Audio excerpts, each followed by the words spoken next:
The channel will be Blessed. You are now tuned in to the Promise Key. I'm your host, Haile Selassie.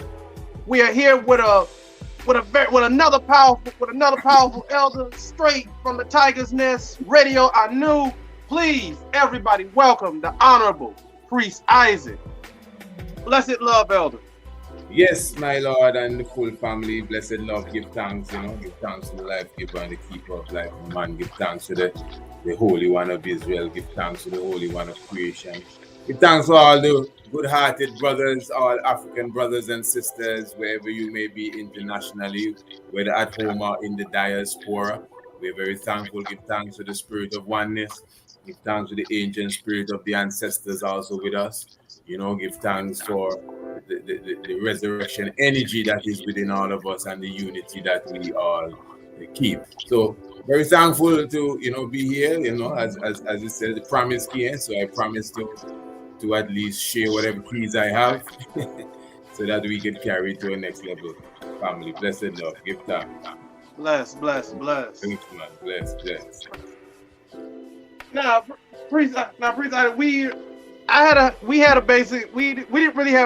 topic we have for you today. We had a topic, but we're just gonna basically let it flow because, wow, I'm sorry, my viewers, but I'm like always. Every time we get a new guest on here, y'all don't understand how much respect I have for the numerous guests I've had on the show, and I've beat some of them. And Priest Isaac is just another one, man. I mean, the way he breaks down the Mystic Teachings is just mind blowing. It's on a level of you think on a level where I haven't seen too many elders go. Like it's like you break down what you hear, that like the whole mystic teachings that you hear like the elders in the mountains be saying. You actually break it down more to where it's digestible for those who aren't really that spiritual. If what I'm saying makes sense. Well, I'm humbled. I must say, I'm humbled, and I appreciate love that I would have caught that spirit there. So give thanks. You've covered a lot of things. You've been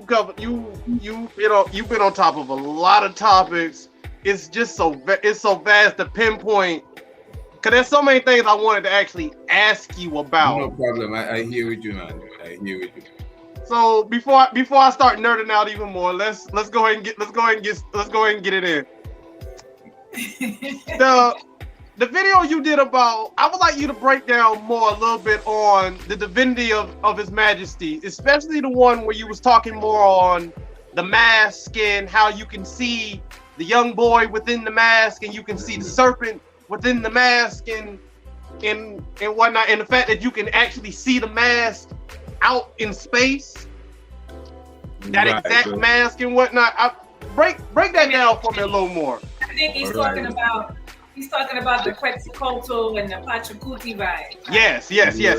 Right. Okay. And how does that tie into the divinity of King Emmanuel? All right.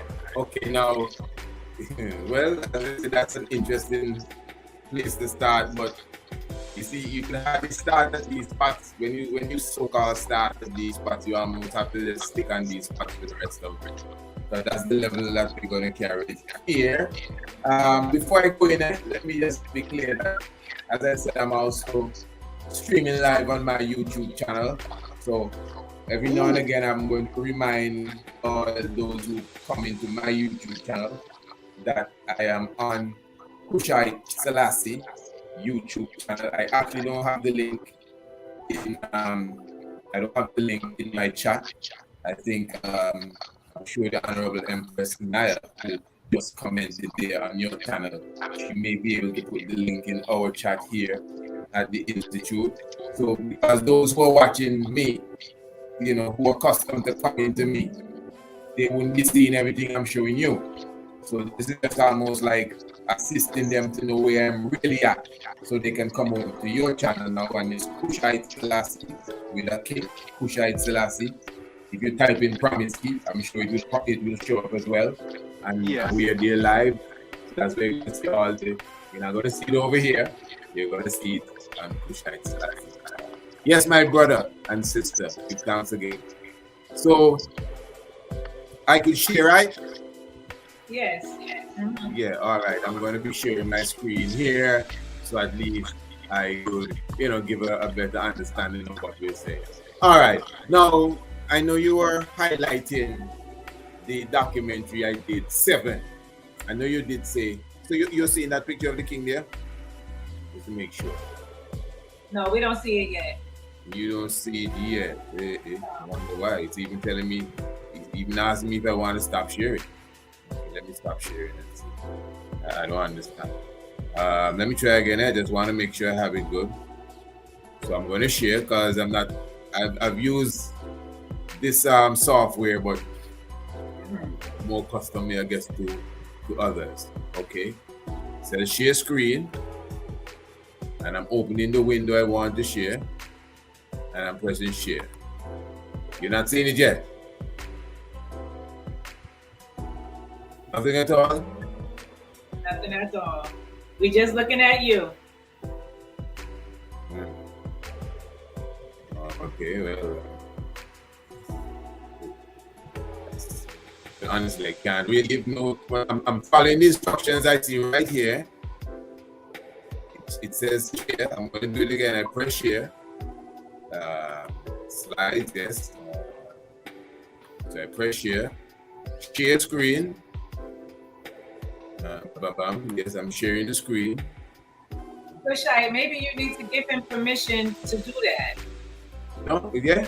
Okay. Is there a way? Because remember, I was doing that with Shaka Amos the other night, and we was listening to him when I shared this. I didn't share the screen, but I was able to hear him do the same share screen. Yeah, try and see if it's hold on, let me see. I don't see anything popping up. I got a glimpse of the mighty Hebrew. Well, no, I don't. Okay, hold on. I think that was it. Exactly. Something popped up in the and disappeared. in the envelope pipe. Yeah, and it disappeared. Yeah, try to share it again. Let me come back. Yeah. I just took it down. Okay. All right. Okay, so that's how we do this. Okay, yeah. I'm learning this software myself. Nothing wrong with that. All right, I'm coming there. Let me see now. So you see the king there in his Knights of the Garter uniform. Yes. Aha, there we go. Right there. Yes. All right, so we can begin. Teamwork make the dream work. So let's bless up Ross Malachi and bless up Empress Naya, the two people bless up. Thank y'all for tuning in. Yes, give thanks. And again, to those people on my YouTube channel, live and direct on Haile Selassie YouTube channel. You could just search it out and you could get a little better view of what I'm showing.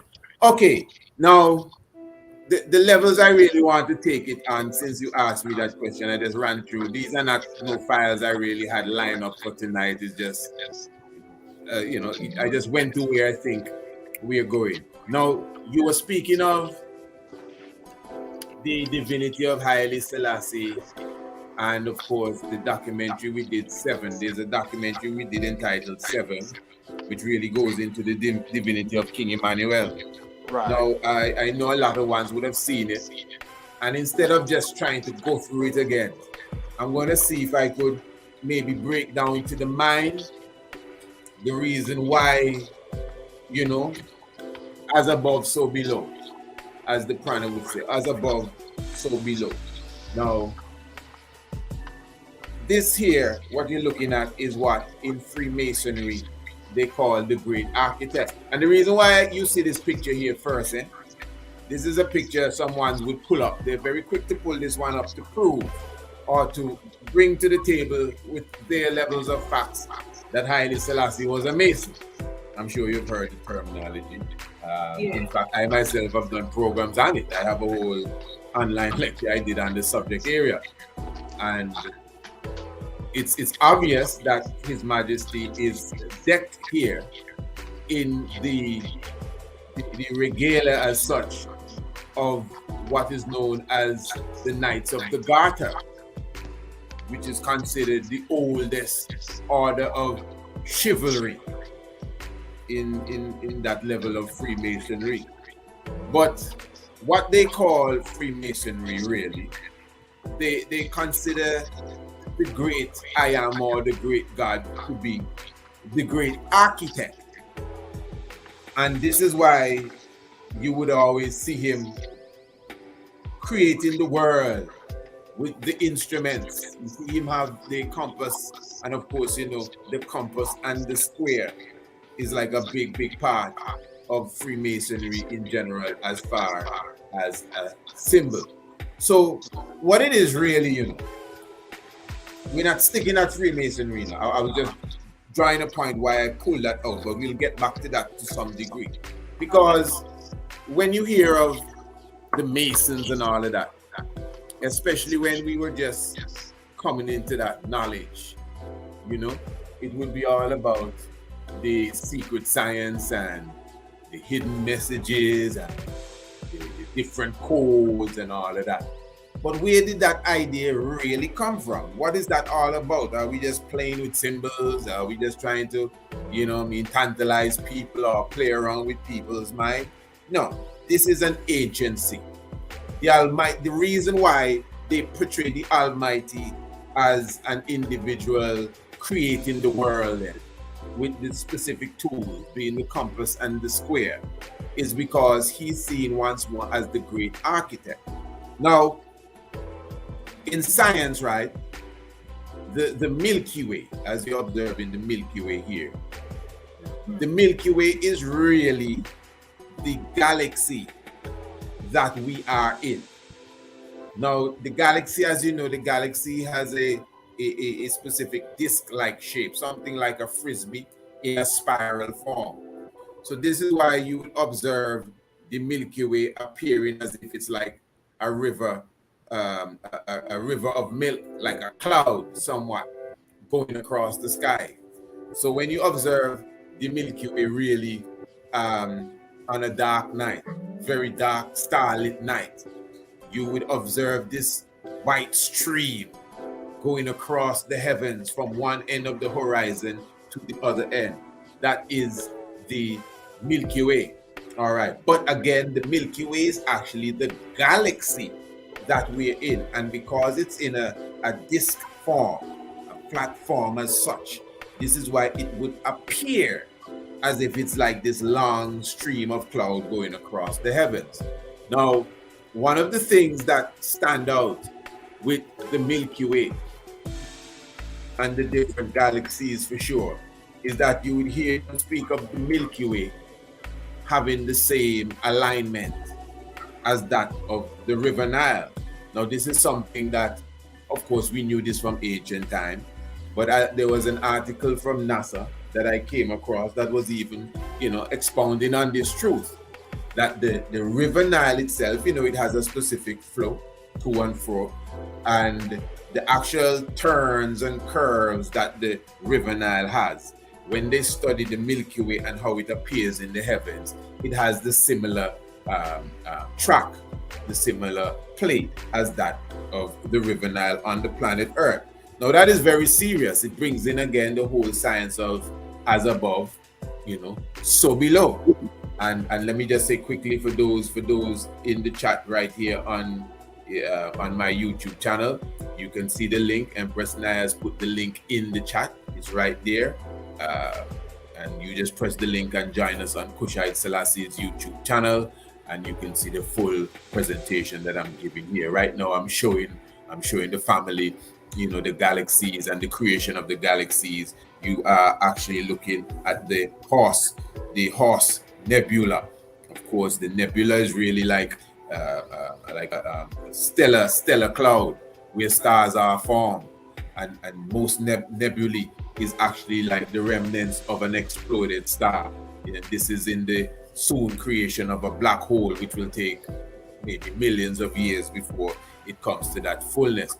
But anyway, the point is now with the Milky Way, just to concentrate on it, the Milky Way, the reason why it's called the Milky Way, because it looks like a river of milk.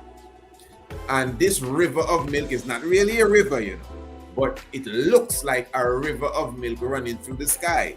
All right. And it just so happens that it's perfectly aligned with the river of water running through the earth.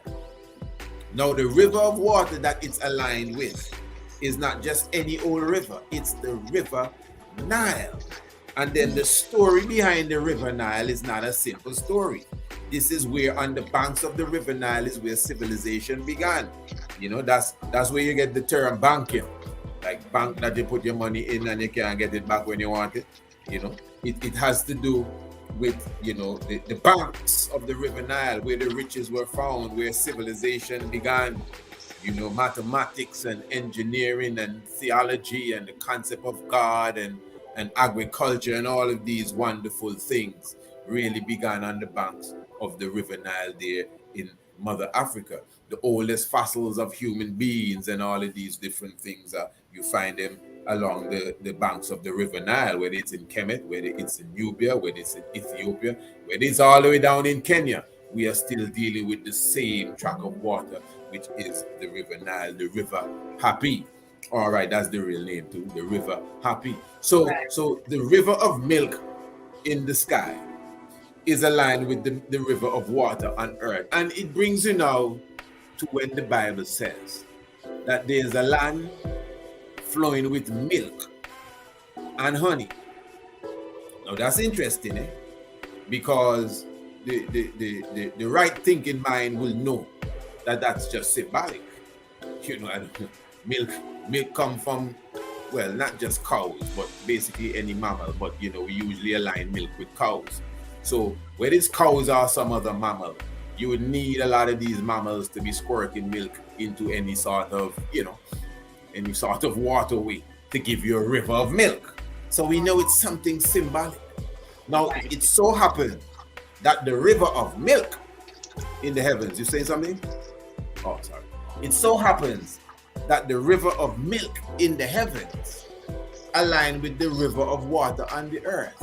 So the land that is flowing with milk and honey, I think that is symbolic to show you that Ethiopia, Africa, especially that region there, represents that promised land that is flowing at least with the river of milk, because the river Nile aligns with the Milky Way up in the heavens, and as above, so below. Now, why I began with that is to kind of show the audience that this is the type of philosophy, idea. This is the way that we as the ancient ones would have looked at creation. This is before Freemasonry, you know. This is before the Knights of the Garter. This is before the Knights Templars. This is before George Washington put on his lambskin apron. This is before any of this kind of stuff. This is the Almighty, the Most High, the intelligent nucleus, the intelligent energy that has creation in motion. It is that energy that we are seeing portraying the connection with the heavens above and below. Okay, now when you look at the galaxy, you can see this is a galaxy from above, the galaxy from above. Now, the galaxy is in spiral form. Most galaxies, if a galaxy doesn't appear to be in spiral form, it's because it's at a specific stage of its development or evolution. So it just hasn't begun to spring out the arms there. Remember the galaxy, I mean, our galaxy is still forming. You know, just to create a black hole from the explosion of a star, again, that alone will take millions upon millions of years. The creation of a galaxy, because a galaxy comes out of a black hole, you know, but this may take eons. So the galaxies that we can see, you can look at this spiral shape here in the galaxy, and what it is directly connected, if you notice here, with the spiral of life, you know, which is also connected with the flower of life, which is also connected with the series of numbers that we call the Fibonacci series of numbers. And the thing is now that this pattern here, this pattern that you're seeing here, actually is seen throughout the universe. Number one, you see it right here in the galaxy. All right. You can see the similar pattern in the roaring hurricane that usually visits the Western. Pardon? I said the tornadoes as well in the spiral, a cyclone. Yeah, all of these things, and not just the spiral, but mathematically, if you look at it, you can see they're almost like the same thing. You look at the DNA structure of the human being, you still get into that whole spiral again. This is a quasar. This is like a few steps before an outright formation of a galaxy, but that also is in that spiral form. You look here at the shell of some sort of crustacean, some sort of animal, the seashell. It also has the same geometric Fibonacci series of numbers. Golden spiral, that's the right term for this here. The golden spiral, it still has the golden spiral outlook. So all throughout nature, you see the golden spiral repeating itself.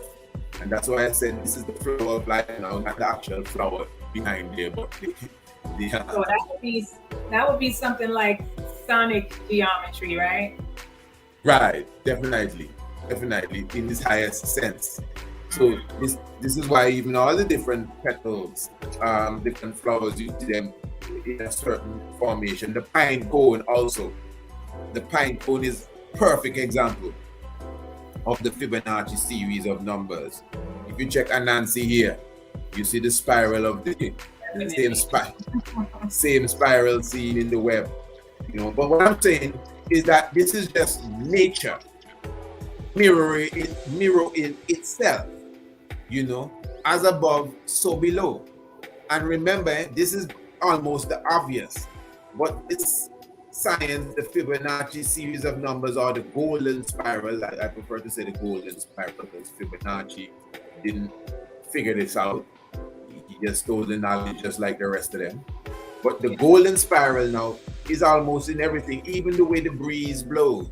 That's why when you smoke and you release the smoke, you see the smoke spinning around in spiral form, because that's the way the wind is flowing, spiral form. So that's why partaking of the herb is spiral ritual.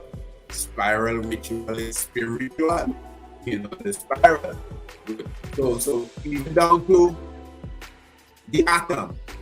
You know, you could see the atom here. We all know what the atom is, that what they consider the basic building block of all matter, and the different parts of the atom, the electrons, neutrons, protons, and yeah, but that's really it.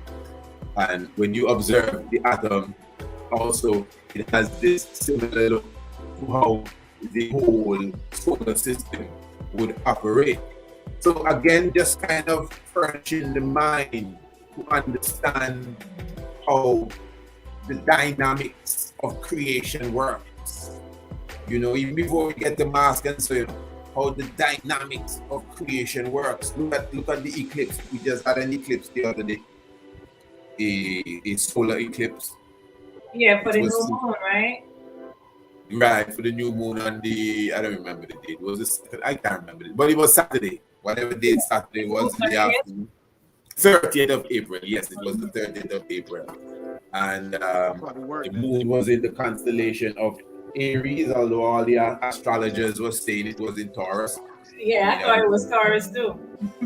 That's what they said, but they see these are astrologers.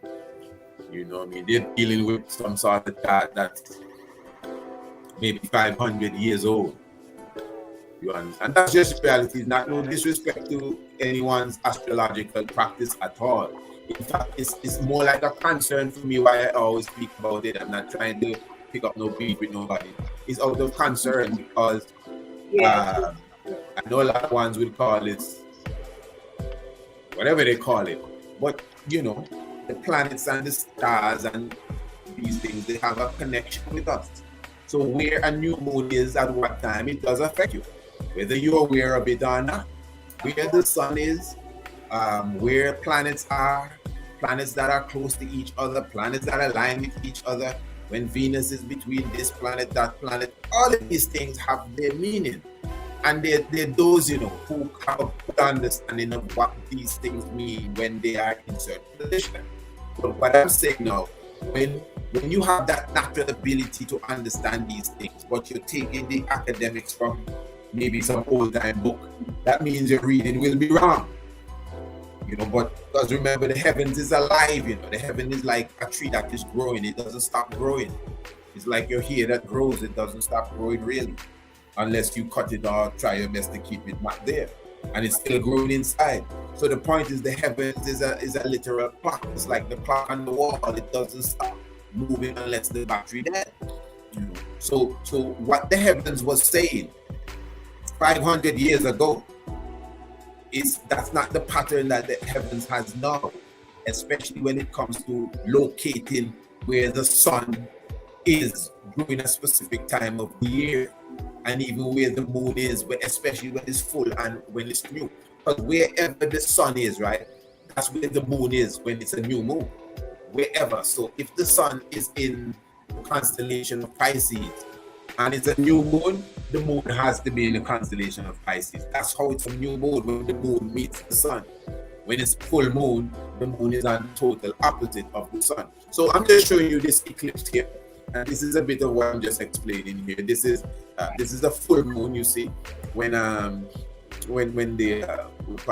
sun and the earth is in the center and the moon is on the other side, you got the full moon, and of course the new moon is a different situation. You get a new moon here when the moon is in between the earth and the sun. So because the moon passes perfectly in between the earth and the sun, you don't get this every month, but when it's perfect, when they're perfectly aligned, you get an eclipse. So you get a solar eclipse or a lunar eclipse, depending on the proximity of the moon in alignment with the sun. That's the important thing.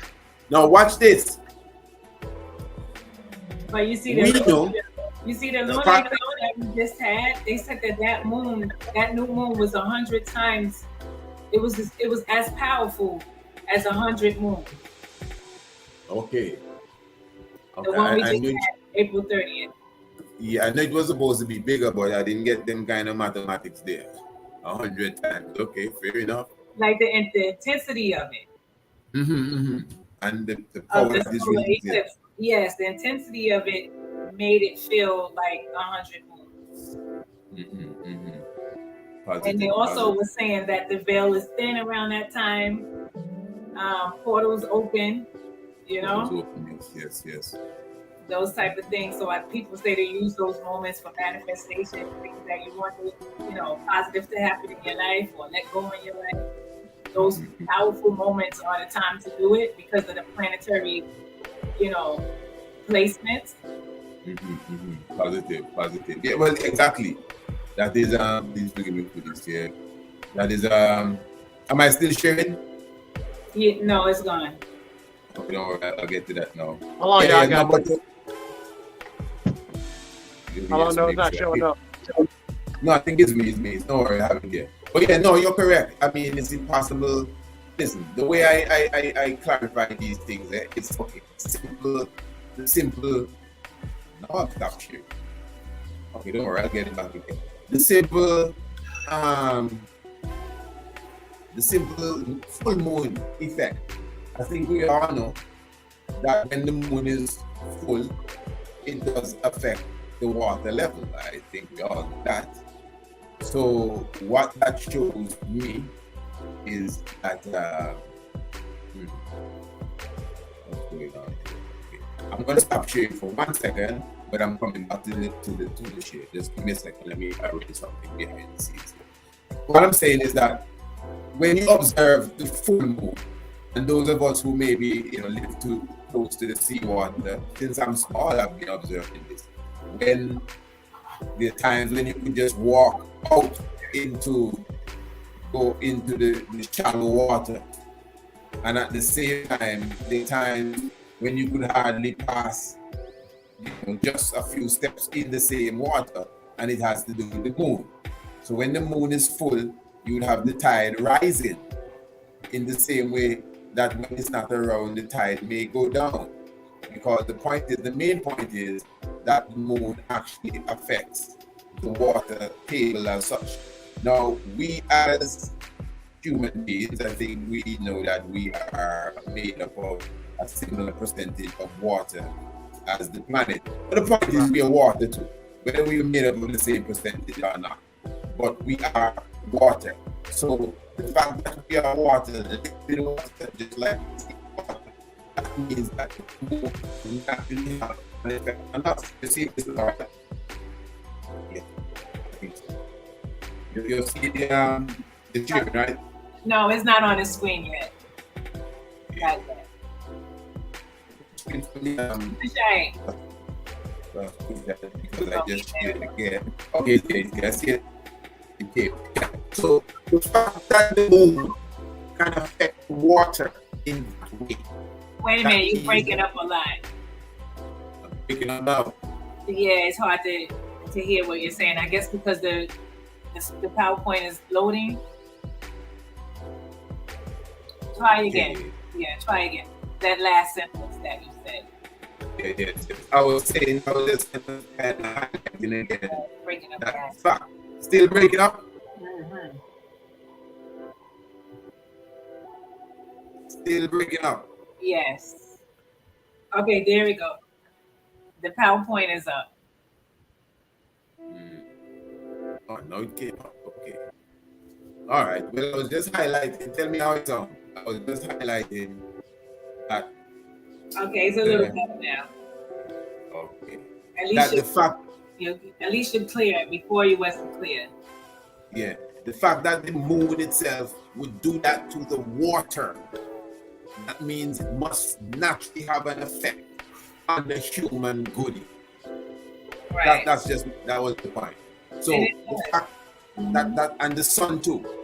So the fact that the moon block out the sun or the sun block out the moon or whatever, it has to have some level of effect on you, and even on existence and creation in general. As you said, portals will open and certain energies will go to and fro, different parallel worlds, different dimensions. This real stuff. Ain't nothing too spooky at all about it. It is just as real as it can get. Yeah. So I was just showing you here and the whole thing I was speaking of before, the River Nile and the Milky Way. But the main point with the sun thing here now, the main point here. The main point here is that if you notice an eclipse, when the moon goes between the sun and the earth, and you get the eclipse, you get the impression it looks like the sun and the moon are like the same size. Now remember what we've been taught, the sun is so far away from the moon, like 93 million miles, and the moon is not that far away from the earth. But because of the size of the moon in comparison to the size of the sun, and taking in consideration the distance from moon to sun and moon to earth, when the moon passes between the earth and the sun, even though the sun is so far away, it gives this impression as if both of them are the same size. Was that clear? Let me just make sure I'm clear. Yeah, it's very clear. Okay, good. So what I'm saying now is that the intelligent hand that designed creation in general, and when I say intelligent hand, I don't mean it had to be a hand, it's just a figure of speech. The intelligent frequency that put everything in order made it so that the moon is just in the right place and at the right size at this time, that when it comes between sun and earth, it perfectly covers it as if they were the both of them were two like flat objects, perfect size, covering each other. Okay, now I went through that again just to highlight. But that would be impossible because the sun is bigger than the moon. So how come Like, go back to that picture again.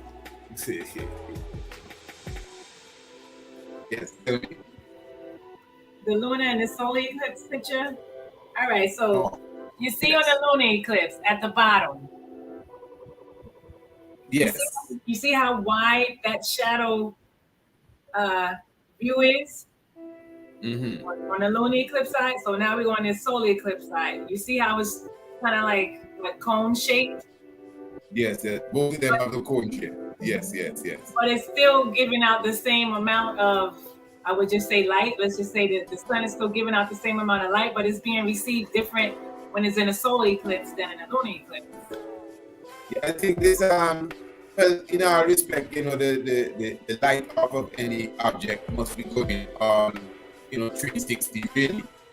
I think this description here or this diagram here is to kind of highlight, let me show you, kind of highlight maybe how it would look from our perspective.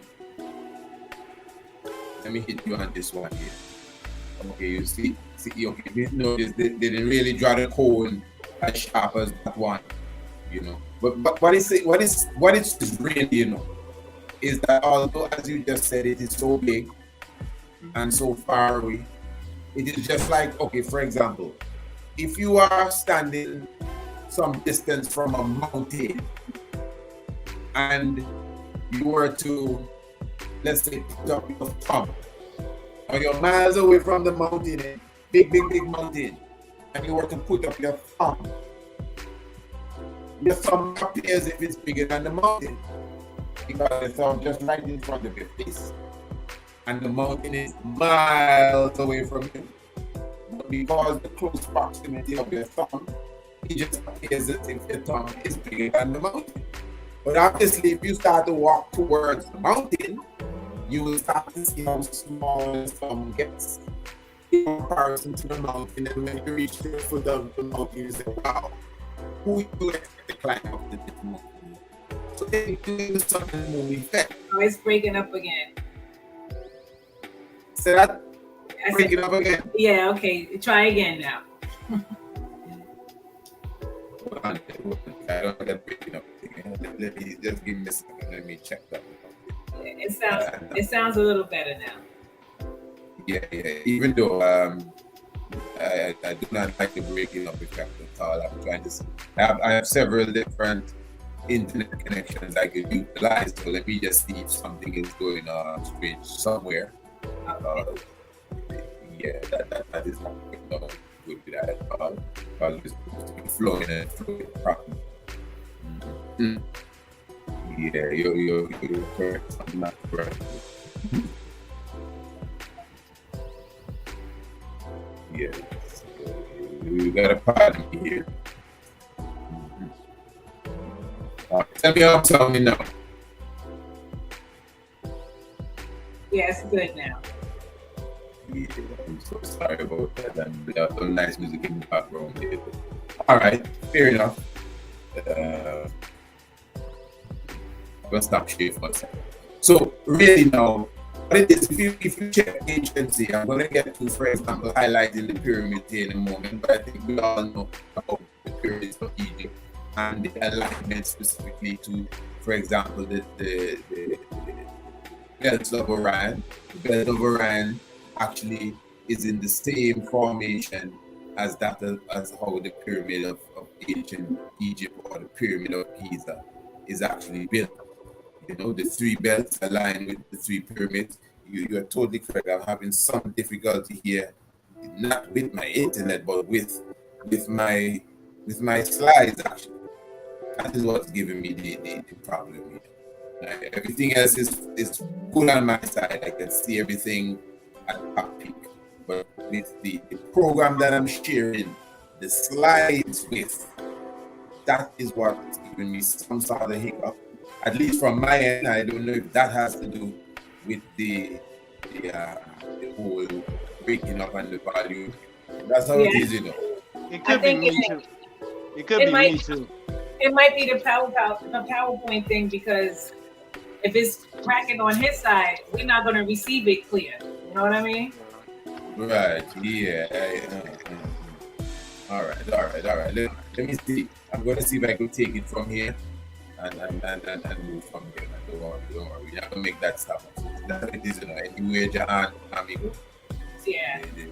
The evil force always try to come in. That's shocking me there. I mean, it's Exactly. I don't usually get this kind of interruption here, and I can see it, man. I can see that it's giving problems to even upload. And it was just fine a few minutes ago. Yeah, I'm still even giving problems to upload. Oh, man. All right. So let me ask you: can you see it though? It's not on the full screen, but can you see it? No, I don't see anything. Yeah. Okay. All right. Fair. So okay, it's up now. I see it. It just came up on your end. Yeah. All right. So you look at the pyramids. Now you see the pyramids here. Of course, the pyramids were built to align with different constellations and different stars. The Orion constellation, the Sirius star, Ursa Minor, Ursa Major. Then you observe the way that the pyramids are built here. If you notice, the same way as the Orion belt constellation. All right. You check here in Teotihuacan, right? The pyramids here are built in the same formation like the pyramids at Giza, which is the same as the Orion's belt constellation. You see here. All right. Now, what we're saying that even when you look at the motherboard, this is the motherboard of the computer motherboard. You can see that the same pyramids in Giza in South America and the Orion's belt is the same way as the motherboard. In fact, the motherboard of the computer is so detailed that it's just like the city of Teotihuacan is right here in Mexico. You can see all the little buildings here, just like how the motherboard is set up here from the computer. So I'm purposely keeping it on the small screen so we can manage it. I think maybe when I put it on the big screen, something goes off. But anyway, Right. what I'm saying, sorry for all that interruption, but what I've been attempting or trying to say is that obviously, first of all, the Most High Creator or creation itself expresses in different forms how it connects with itself. For example, the River Nile and the Milky Way, as above, so below. And then you have the situation where you see the golden spiral in the galaxy. You see the golden spiral in the hurricane. You see the golden spiral in the shell. You see the golden spiral in the flower. You see the golden spiral in the same spider's web. You see the atom and how the atom is, how it circles around the nucleus. And then at the same way, the atom looks just like the galaxy that, not the galaxy, but the solar system that we're in. None of this have nothing to do with men as such, This is all the works of the Most High. Then now, that's why we came to the eclipse, to show you how fantastic creation is, that these two large balls that we depend on, I'm talking about the sun and the moon, that we depend on these floating objects. Some people argue that, the earth is flat, and they argue that the sun is just there and the moon is across the other side. All right. I that's the next story altogether. Yeah, right. That's another episode. That's the next story altogether. But, but still, so tell me keeping it. I don't mean to cut you off because I keep slipping my mind. Sagittarius Dwarf Galaxy. Are you familiar with that? Sagittarius Dwarf Galaxy. No, I never heard. No, dwarf. Dwarf Galaxy. Yes, Sagittarius Dwarf Galaxy. Oh, yes, definitely, yes. That's the galaxy that planet Earth was supposed to have emerged from. The Earth and the Moon, actually. So the moon that we see every night and the Earth that we live on originally came from the Sagittarius Dwarf Galaxy. Right, okay. That philosophy that's from an African creation story. Because I know different. It's more like a galactic story. Okay. Well, no, because most of the African tribes, as we call them, the creational story always have a galactic, cosmic sort of Oh yeah, foundation. I see what you mean. Yes. Zulus, Dogons. They'll tell you, the Dogons tell you the Nomo created them, the fish people that came from where the Dogon them come from? Sirius, right? From the Sirius constellation, galaxy system. And what about the Zulus? The Zulu have their own creational story too. Sorry to interrupt you, Elder, but back to the Dogon people and how they came from these fish people, how they came from these what do you call this, space fish people or something like that? The Nomo, they call it.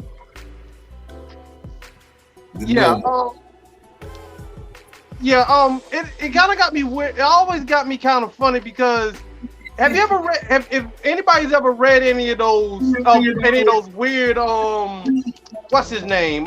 He wrote all those Cthulhu books and those weird. You talking Malachi York? Why it gotta be Malachi York? No, I mean, oh my, well, when he was trying to figure out the name. He said weird like 1,000 times. Well, Besides said who? Malachi York, that weird one line. let me hear who he says first, and then I will see how I can patch up that with Malachi York. But let me hear what Kushite say first. Who is it, Kushite? You figured it out? He's there? Yeah. Am I there? Let me ask that. I'm there, right? Yes, I hear you. We can hear you. Oh, okay. I was wondering if it was that bad. Okay, he's definitely gone. Right. All right. well, no, he'd have to return and explain, you know, who the guy was that he was talking about. Because the only person that I would have thought about is, maybe. Right. Yeah. Right. Because he'll take you to Planet Ritz, Right. Let's up with with our. So, but the king returned, man. So yeah, you figure out who you are speaking of.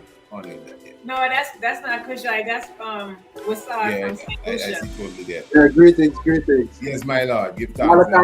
Malachi York was a good guest, man. Malachi York was a good guess.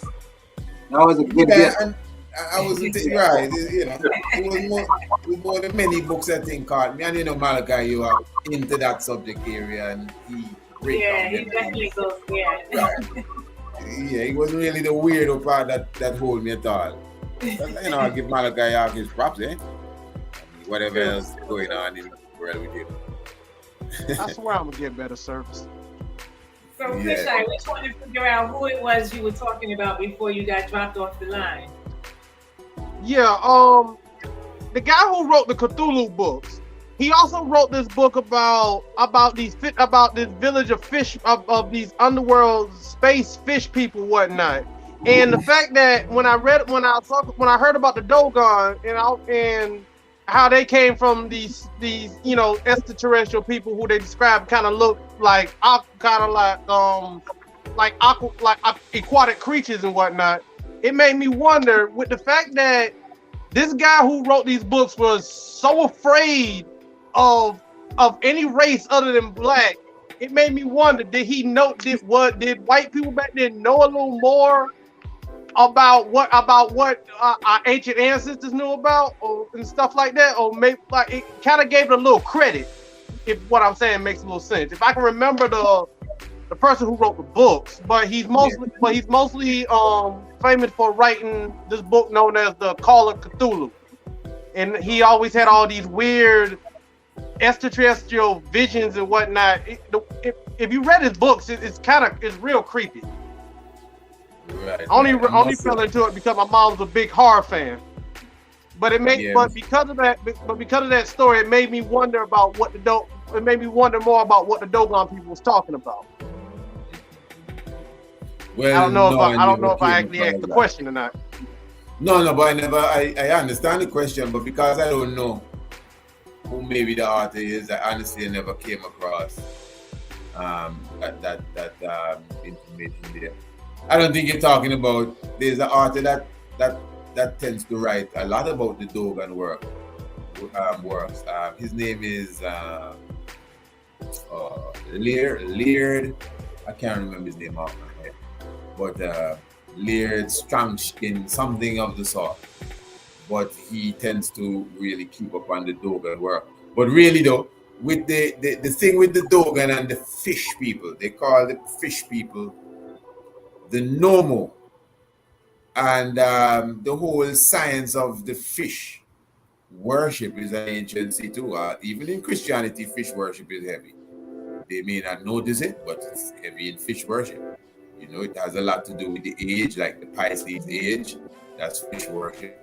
And then even when you read the Bible, of course, everybody knows that in the New Testament, you know, the choice meat of the day was fish. It was fish and bread. But a lot of that is more than just fried fish and bread. You know, it's a lot of symbolism that have to do with the age and many other things. The fish is a very serious symbol. You know, when you have the flood of Noah, although they said 2 of every animal came on board, but no fish came on board. So that means that the flood didn't affect the fishes. I may say, well, they have more than fish in the ocean. I know that, but you see, then again, I'm not going to carry the story into literal world to try to tell you what's all in the ocean. It's just a symbol to show you the levels of the fish. Fish. They say some philosophy say that angels move through fishes or through fish, not fishes. Well, fishes, because it was once fishes, and they changed it in the New English to fish, in plural. So, because in the Bible it's fishes, they say fishes. But in English class, they say fish. 1 fish, 2 fish. But in the Bible, it's 1 fish, 2 fishes. So anyway, that's why even when you see them say Jonah was swallowed by a whale, it looks simple, you know. But I believe that was a purposeful way to distort the science of him being swallowed by the fish. You know, not a whale. A whale is not a fish. A whale is a mammal. It actually changed the science of the story. That's why you see Vishnu coming out of the fish also, you know, because it has to do with the age, the Pisces science, and I think that has a lot to do with, again, the Dogons relating to the Nomo. They say the Nomo came in ships. These are fish that came in ships. And it says that the rainbow would follow the ship everywhere that they went. You understand? Did the Nomo create a set of people and then destroy them? And create the next set? Actually, before the That's my daughter, I'm asking that. Before the normal, there was this god named Yoga who spoke out very early. He and his sister were Okay, well, she's showing me that before the Nomo, there was another god creation, because she studied these things in depth, you know. So she could touch upon a few things that even I would miss upon. So yeah, but that's how I connect the Dogons even with the whole fish vibe. Now this thing that just came up that I'm sharing, I pressed share for this a while ago, at least 5 minutes ago, but I see it just came up now. So you see the picture there of the sun? Yeah. Okay, family. Now, as I was saying, all we were saying before was just to prove that the secret science is not something that humans made there. It's all in nature. That was like the main point I was trying to make. That this, you know, the mystics of creation, without human beings digging into it, is already there. All right. Human beings may have built the pyramids, and what we did is that we took the intelligence that we learned from nature, in the same way that nature connects the Milky Way with the River Nile. We as intelligent beings, that's why we are considered gods. We created pyramids that connected with the Orion's Belt constellation and many other things out there, in the same way that nature has been doing. Okay, so now with the knowledge that we had, I would say have had, we understood Right. the mechanics of the sun. And I pray that I'm not breaking. And if you observe the sun now, I'm coming down now to actually the question you asked. Yeah. Now, this is the next natural science that is taking place here, which is the 11-year sunspot cycle or sunspot cycles in general.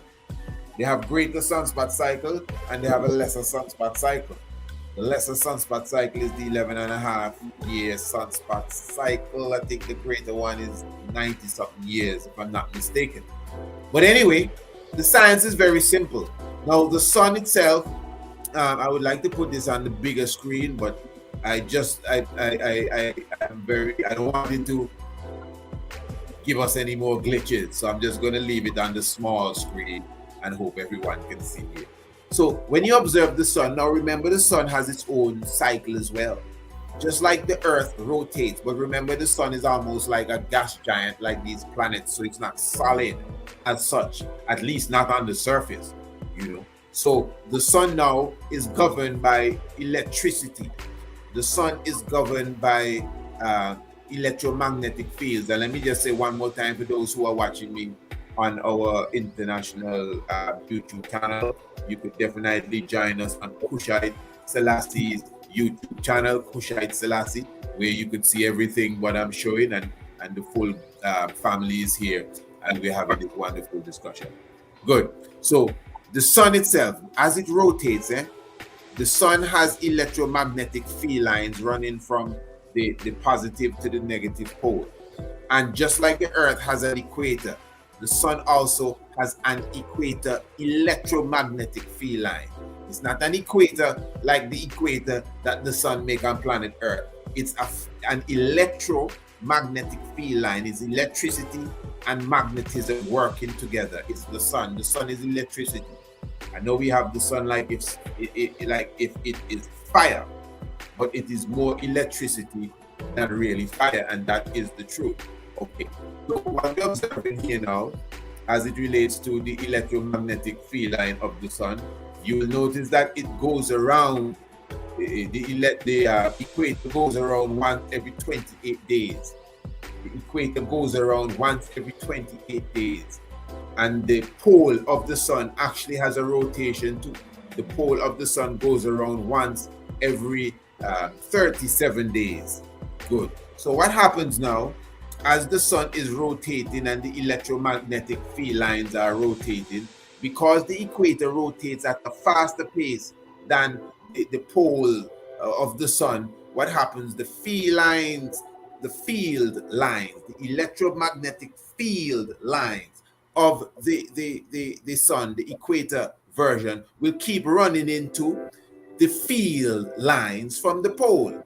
So it's just like you can observe here is like a long string of spaghetti running from the North Pole to the South Pole. Now the sun doesn't really have North Pole and South Pole. It's positive pole and negative pole. Good. And the sun don't really have an equator. It's an electromagnetic field line. And it goes around in the same way like the earth spins around, and the poles of the sun rotates as well. So because they rotate at a different pace, 28 days and 37 days, what happens every 87.5 days, the equator electromagnetic field line runs into the polar magnetic field line and keeps tugging it and tugging it and tugging it until after a while they coil up underneath the surface of the sun, and then after a while when the pressure gets too much, they break through the surface of the sun and form what is known as sun spots. So this is just a natural phenomenon taking place. You know, the sun is alive.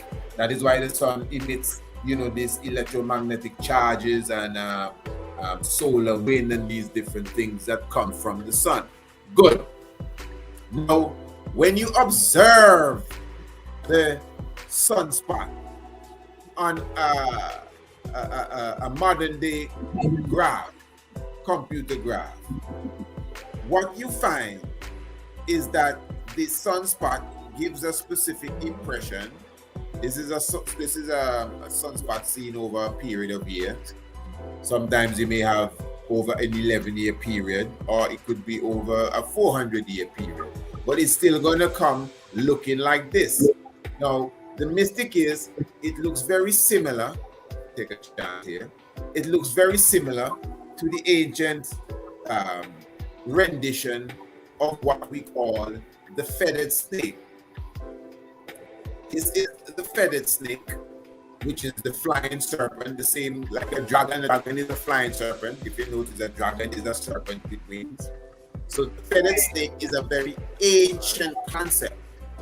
That is why, you know, you see Ra, which is the falcon, and he still has the sun above his head. And the sun itself, which is the Ra symbol, has a snake. The bird and the snake. That's why in ancient Kemet, the bird and the snake is very, very important. So the snake with wings, as you could obviously see, the snake with wings, as you could obviously see, represents the 11-year spot cycle, or the sunspot cycle in general. Okay, good. Now, if you also this temple here, this step temple here in Central America, you will notice now that it is built in such a way that you have the head of the serpent at the bottom of the stairs.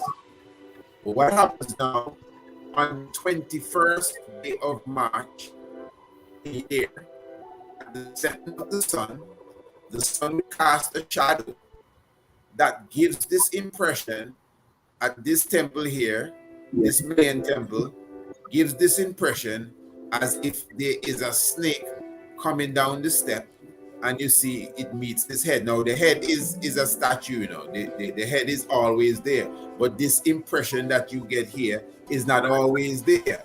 But on the 21st of March, which is a very key date, what is so outstanding about the 21st day of March? The 21st day of March is what they call the beginning of spring in the northern hemisphere. It's the vernal equinox. It means that day and night is equal. So those who built this pyramid here in Central America, they had a good understanding of the solstices and the equinoxes, to the point that they built it in such a way that on the equinox, when the sun is setting, the shadow will cast a specific shadow, I should say, on the step that make it look like the snake is running down the step. So that is showing you, and it comes back to the feathered snake again, and it still comes back to the cycle of the sun, because everything has to do with the sun. Now, it's not sun worship, it's basically what you call solar biology. All right. Now, closer to the question, closer to home, when it comes to, for example, the mask of Lord Pakal, you will notice the mask of Lord Pakal now made with bits and pieces of jade. That's the mask of Lord Pakal, made with bits and pieces of jade. Now, what is outstanding here? Well, to me, that alone is outstanding. It appears as if, you know, they just had little pieces all about the place and somebody stuck them together and made this mask. Good. Now, the trick behind the mask is that when you get a picture of the mask and you get a photocopy, transparent picture of the same mask. So that means you have two pictures. You have a picture of the mask. You take a picture of the mask, click, click, click. Here's the picture. Then you take another one and somehow get it on transparent paper so you can look through it. And then the transparent paper, you make it a mirror version. Just like when you look in the mirror and you raise your right hand, your reflection would rise what looks like its left hand. That's what you call a mirror version. So again, one more time, you get a picture of the mask plus a mirror version transparent picture of the same mask.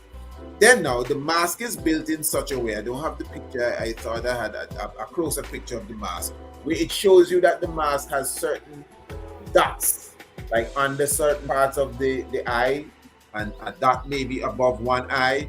And what they have noticed is that when you align these dots with the picture plus the transparent mirror picture, so that means when you put the transparent mirror picture over the real picture, the solid opaque picture, you'll be able to see both masks. It may even confuse you because the mask itself is not smooth. It has all these little pieces of stone. All of that is for a reason. So they're pivot points. This picture that you're looking at, the pivot point was the nose. If you look right here, you see this is the center of the nose. This is the nose itself, and these represent the nose bridge. Remember, it's two pictures here. The transparent mirror picture, repeating it, and the opaque picture that you can't see through. So when you put the central point and you start to rotate the picture, this here gives you the impression of a snake here looking straight at you with the wings pointing out. So clearly, if you actually see the drawing as such, you can see the idea that I'm giving you. The snake with the wings. Here it is, the snake with the wings. Now, the mask, this mask here shows a lot more than just snake with wings. But this is like the starting point, because we must recall that the snake with the wings thing is before the modern world understood how the sunspot cycle looks like, or what it looks like on a computer graph. Before they ever realized this, the ancient world already connected the cycle of the sun with a snake that has wings. That mask that I'm showing you, that's like from about 720 AD or so. You know, detecting sunspot cycles is like 100 years ago, if that much. So that means that these people, hundreds of years ago, and those thousands of years ago, had some level of understanding where they could connect a bird and a snake, and they would tell you it represents the Son of God. They would tell you it represents the Son of God. That is why a character like Tutankhamun is seen like a God figure, like a Christ figure. They refer to Akhenaten as the first Christ. Of course, we all know Akhenaten is, well, not necessarily Tutankhamun's father, but that's what most, I guess, scientists would believe. But anyway, you can see Tutankhamun is very renowned for his mask and his casket. And you notice that on his mask, on the brow of his mitre, he has the vulture and the snake. Now, in ancient Kemet, these symbols have their meaning, but you do not really see an individual carrying both symbols.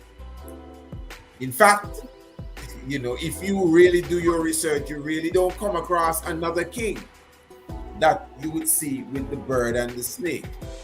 There is a statue of Thutmose III with the snake and the bird. I think it's only one statue, but you know, I'm not saying nothing bad at all about Thutmose III. He's a mighty warrior, but if you notice, he's one of them characters that history like to say, you know, would have defamed, for example, Hatshepsut and all of these things before him, and maybe tried to write his name into where it didn't belong, you know. But I'm not going to put him on trial. But I know for sure, yeah, that by itself is a next story. But for sure, it's obvious that Tutankhamun really stands out more than the line of Kemetic kings, pharaohs or Nesut Betis that would have ruled the land In Kush, I think they will usually carry the double snake, if I'm not mistaken, but it's not the bird and the snake. So I'm just showing you that we understood the science of nature and we applied it to symbolism. This is where Masonry began, you know. That this is what Masons try to do. This is exactly what Masons try to do. They try to, you know, try to get numbers and figures and do all sorts of little spectacular things. That is why when you find yourself looking at the dollar bill and you see the eagle with all the different with the 13 arrows, and you see the eagle with the 13 what do you call the stuff there, the 13 arrows, the 13 leaves, the 13 berries. Look at it right here. So you see the American eagle here. This is on the dollar bill. I'm just running through certain things. You see the eagle here. Now, of course, the number 13 is all here. The 13 arrows, the olive branch has the 13 leaves, the 13 berries, the 13 stripes on the shield, E pluvius unum, 13 letters, 13 stars up here, making the 6-point star, and something else 13. How much clouds here? I think it's 15 clouds too. And then now you have the feathers of the eagle. I think it's 32 and 33, which of course, you know, them is the two highest rank in Freemasonry. Well, at least Scottish Rite Freemasonry, let me add. And then of course now you have on the other side of the dollar bill, you have more Freemasonic symbols being expressed. The one eye, you don't know how that's it. Then if you observe the pyramid here, it has 13 rows of bricks. Some people argue that this is a Nubian pyramid and not the pyramid of Egypt. Good argument. But it has 13 rows of bricks here. In Roman numerals, it has 1776. Of course, 7 and 6 is 13. You could just observe this is the same dollar, but this is the $20 bill.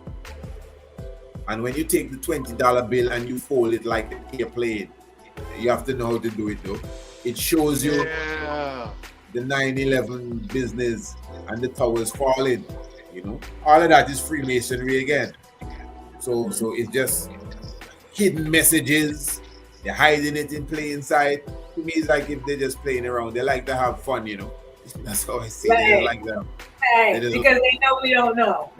They know we don't know, so they just they're just on it, you know. Then of course, because what I'm sure, if you notice, we kind of jump from that. We kind of jump from nature into like in a sense of like an artificial world now. You know, where kids are playing around. To me, it's like kids having fun here, to be honest. This is King George, the one of them, man, 5th or 6th. I think that's Elizabeth Papi here. It's King George the 6th. You notice they have on their Freemasonic trooper. King George the 6th of England. That's Elizabeth's father. Yeah. He has He on look like him. Yeah, yes. They all have a look alike. Eh? Yeah, but remember that's what Victoria did. She married them all into one family. Yeah, but anyway, this is some other English fella here. But what I'm trying to highlight now, if you notice here, this is the apron, eh? You know, when you become a Freemason, you get the apron. You have pictures of George Washington with this, right, with this apron. But if you observe now, see the Masonic apron here? It looks like the old-time Gmail. I noticed they changed the Gmail logo though, but it's too late. Yeah, that's the same thing. It's the same thing. Most of these Freemasonic signs can be seen in a lot of the things we utilize today: Facebook, Google, Gmail. I'm telling you, watch Google play and the seal of Satan. Oh, yeah, not as soft as we thought. Yeah. Yeah, and then you see the eye of providence as well, the whole science with the one eye. But I'm showing the family again what they're doing. Yeah? I'm coming back to the ancient science again now, because it's levels. That's why we began on a pure natural level.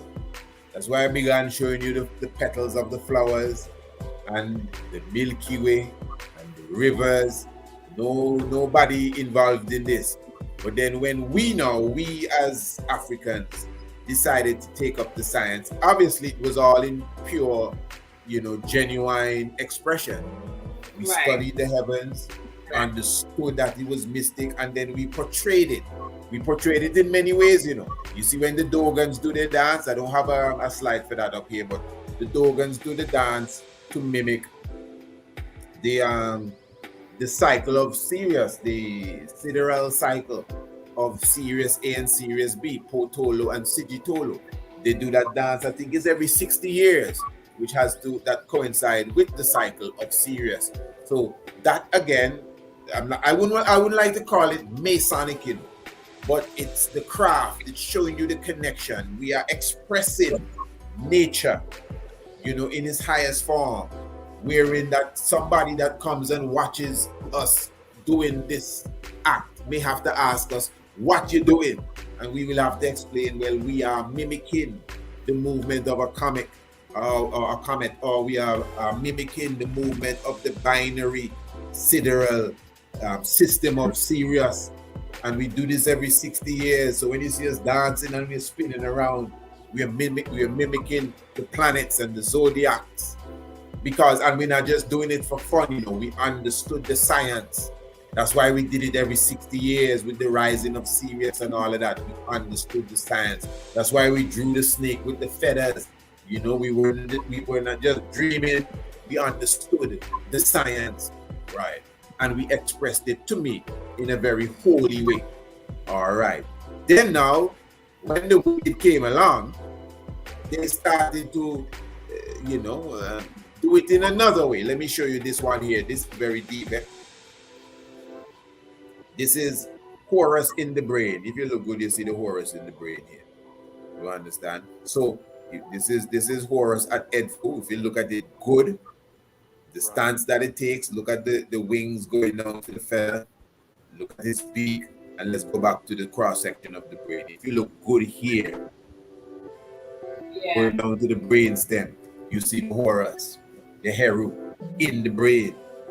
You understand? So even when we created this image here, I am positive that we had good understanding of this makeup here in the brain that obviously has its own spiritual level and its spiritual function. Okay, you see it here now, the Heru, red, black, and green, everything red, black, and green here. And if you notice the Heru, the falcon and the snake.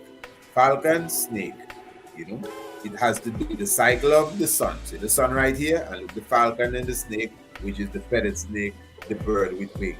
All right, good. So, all of this is secret science. Here's another level where secret science and the esoterics is coming in. This is the ancient Buddha statue that they have in Cambodia. And over hundreds of years, this specific tree known as the Bayon tree, what it did, because temples of Angkor Thom and Angkor Wat were basically left without anyone taking care of them. This is Angkor Thom here, or Angkor Wat. Yes. So these trees were overrun in the jungle, or overrun, I should say, these cities of the Buddha and the Buddha statue. So when they rediscovered these cities, the Buddha statue, which were there for hundreds of years covered by these roots, gave this impression as if the Buddha had locks. But yet still, in the Buddha tradition, the Buddha is supposed to return with locks. It says so. And nature literally took over these man-made statues so that when people discover them again, they look like the Buddha with locks. It's a very, very, very, very deep thing. Okay, so you could say this is the beginning of Western Freemasonry. These are the Knights of the Templars, the Temple of Solomon and all of this kind of different thing. I'm not going to go through all these people here right now. But the Rosicrucian is the rose and the cross, the red cross. This is the symbol of, this is the flag of England.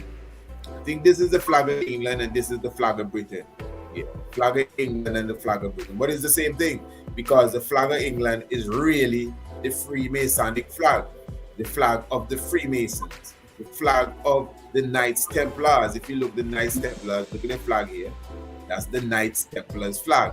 If you go to England, you see plenty of people have this flag hang out of the window, because to them, this is their real flag. Just like in the US, some people fly the Confederate flag and they don't fly the Stars and Stripes, but they believe that's their real flag. Oh yeah, Exactly. That's the first flag. That's the first that flag. is their flag, and these white people down here in South Carolina will defend that flag.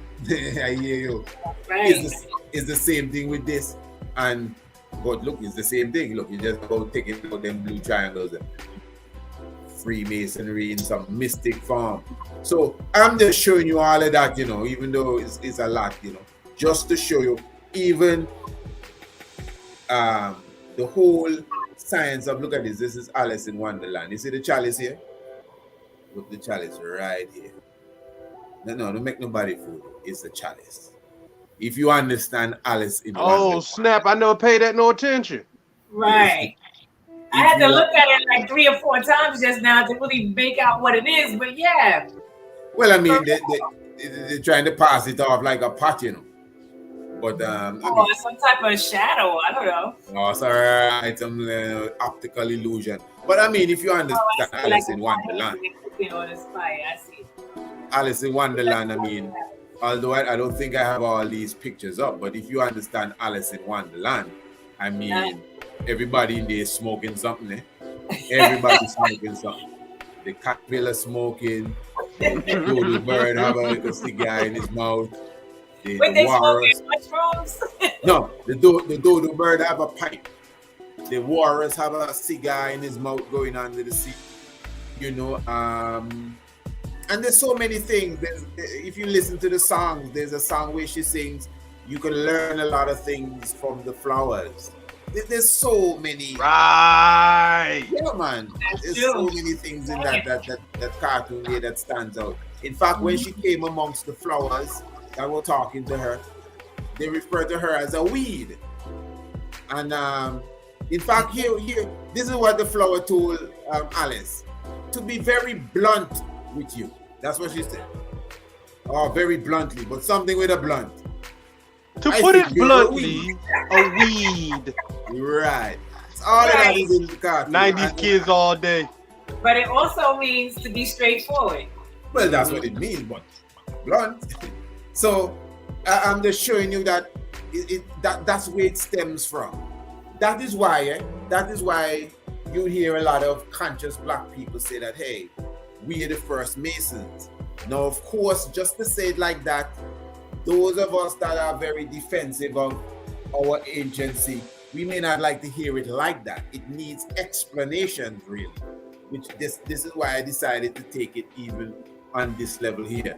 Now, so really, I honestly see, to return back to here, with the science of the feathered snake, Tutankhamun, Buddha, you know, I actually see that they're all connected with the prophecy of the coming of the King of Kings, Marcus Garvey, Emperor Haile Selassie I, and even I and I. I was going to say, what about us? That's what I'm saying. Even I and I, because you see, this is a real extensive thing, eh? And it's really deep. It's really deep. That's why even you know, okay, like the you see the Ethiopian flag there. That's more, I would call it high science, because it's a living banner, meaning that it represents the colors of life. Because the rainbow is all around us, you know. The rainbow is not just something in the sky. You know, the rainbow is just wherever you are, there's a rainbow. If you are washing your car, or if you're spraying the flowers and you were to, you know, release it in a mist, like a spray, when the sun catches that, you would see the rainbow inside of the spray. Now, it's not that the rainbow just appeared as such, but the rainbow has always been there, because wherever the sunlight is, that's the rainbow. The rainbow, you know, as Bob Marley says, when the morning When the morning covers the rainbow, want you to know that I'm a rainbow too. To the rescue, here I am. You know that song. So Yeah. right. Because we're living rainbows, and the rainbow is life. The rainbow represents life. That's why it has become our banner now, because it's more than just a flag. Yes, the rainbow in the sky appears after rain and the sun and the showers, but whether the rain comes or not, it is there, but it's just not visible. All right, you understand. The Buddha tradition too. If you notice, we just showed the Buddha with the locks. The Buddha tradition really shows the whole science of even the emperor too. The coming of the emperor in 1930. There's a mandala called the Mandala of Two Parts, which speaks about the Gautama Buddha returning in that time. Actually should be 1931, but to me it's close enough. In fact, that was the year that the emperor set up the first Ethiopian constitution, which is the year after his coronation. And the Gautama Buddha is supposed to return as an individual known as Nagarjuna. You look up Nagarjuna, you know, it tells you about the great Nagarjuna, which is a real person from about 900 or so years ago. Is it that long? Yeah, about 900 or so years ago. And he was like a philosopher. He was like one of the followers of the Buddha. And of course, you know the term Naga. Naga is really a black people term. You know? In the West Indies, we just call people Naga people. Yeah, the Naga people, they're right. So it's Naga, like Negus, Negas, you know, the people of the serpent.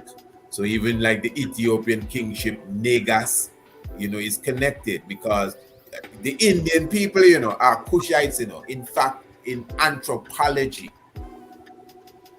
the Indian people that we call Indian people originated, according to Sheikh Antijia, they originated from the Hindu Kush mountains in Afghanistan.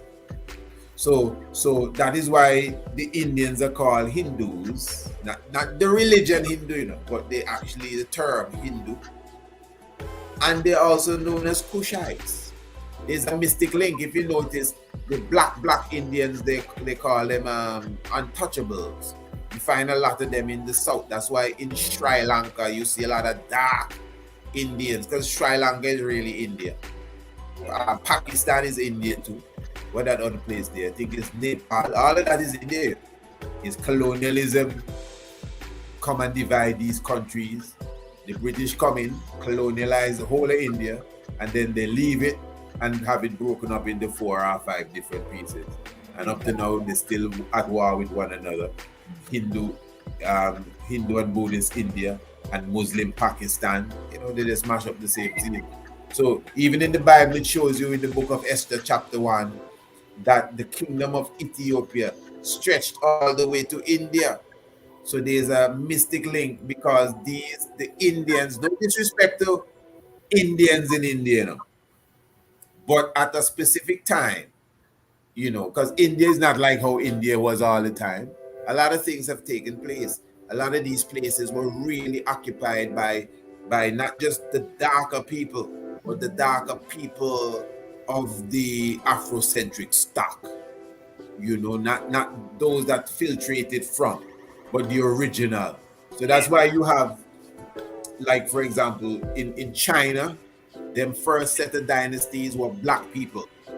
You have in the same China, the art of Kung Fu and Shaolin and all of these things came from black people. In fact, it is a black man by the name of Bodhidharma that went to China to teach them the art of Kung Fu as we know it today.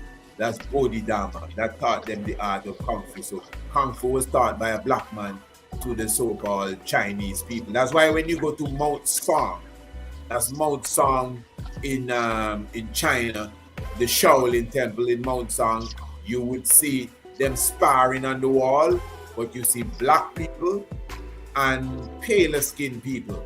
fighting on the wall. And, like 50-50.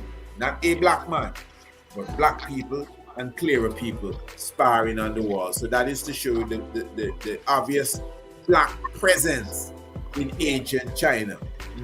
At that time. Yes. Elder, hold on right quick before you. Yeah, I think I should. Before you go a little deeper, I want you to backtrack a little bit because I got kicked out when I unmute my mic.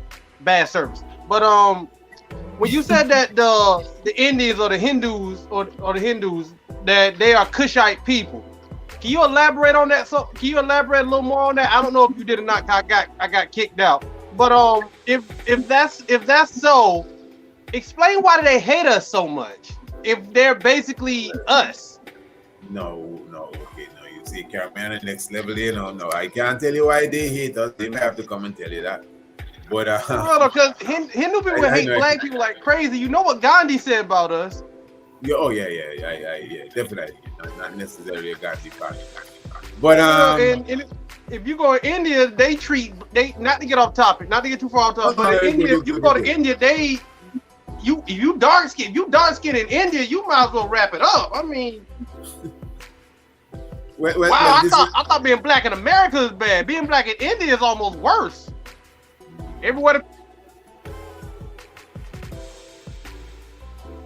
Well, remember, India itself has one of the worst class system that they call the caste system. I want to forget that one.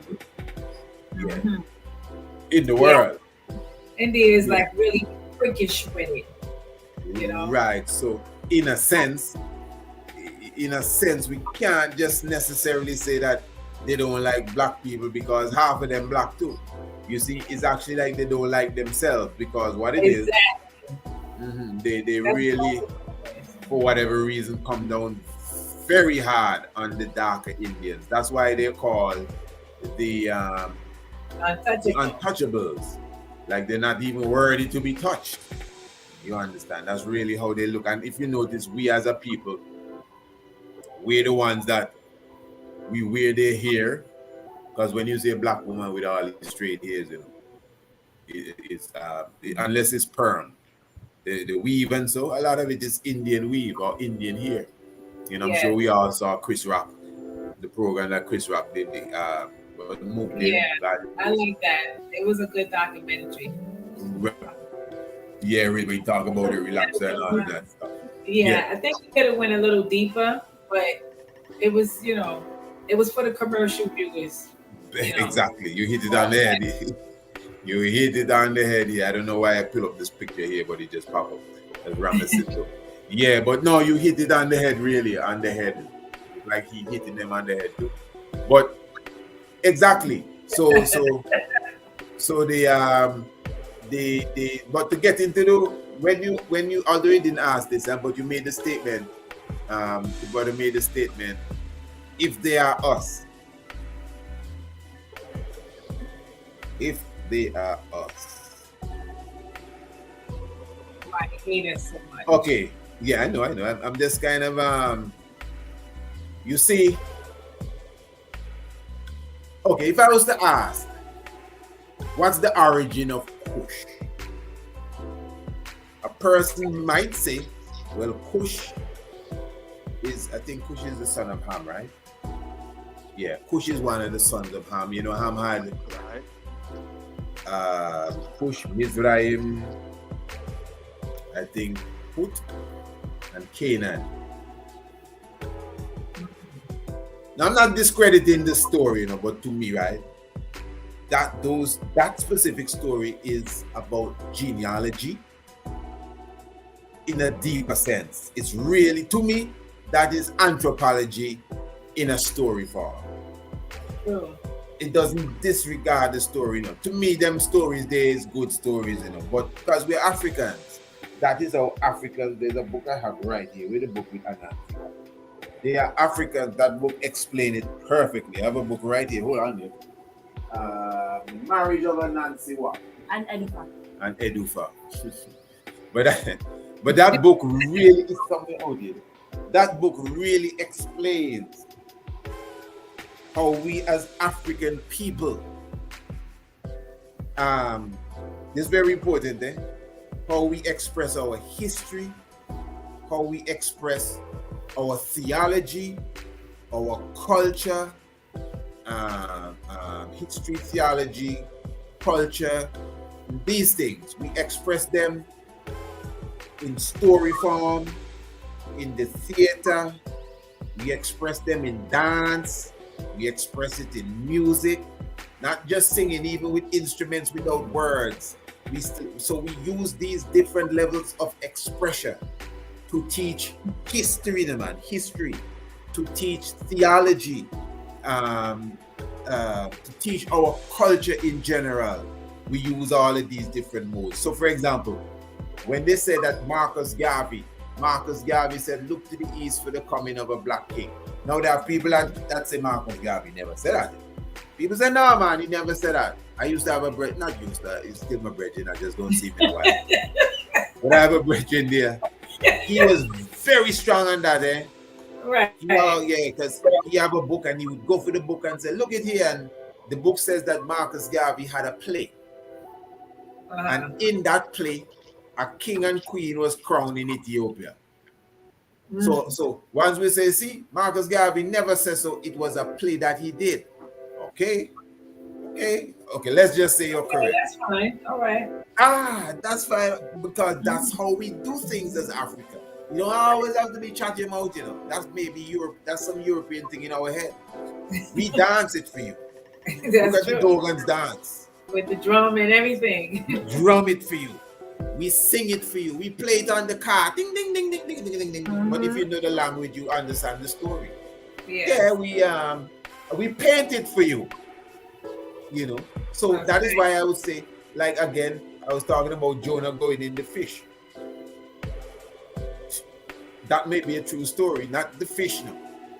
There was a man that went into a dark place, the belly of the beast. When we go in America, we just say we go in the belly of the beast.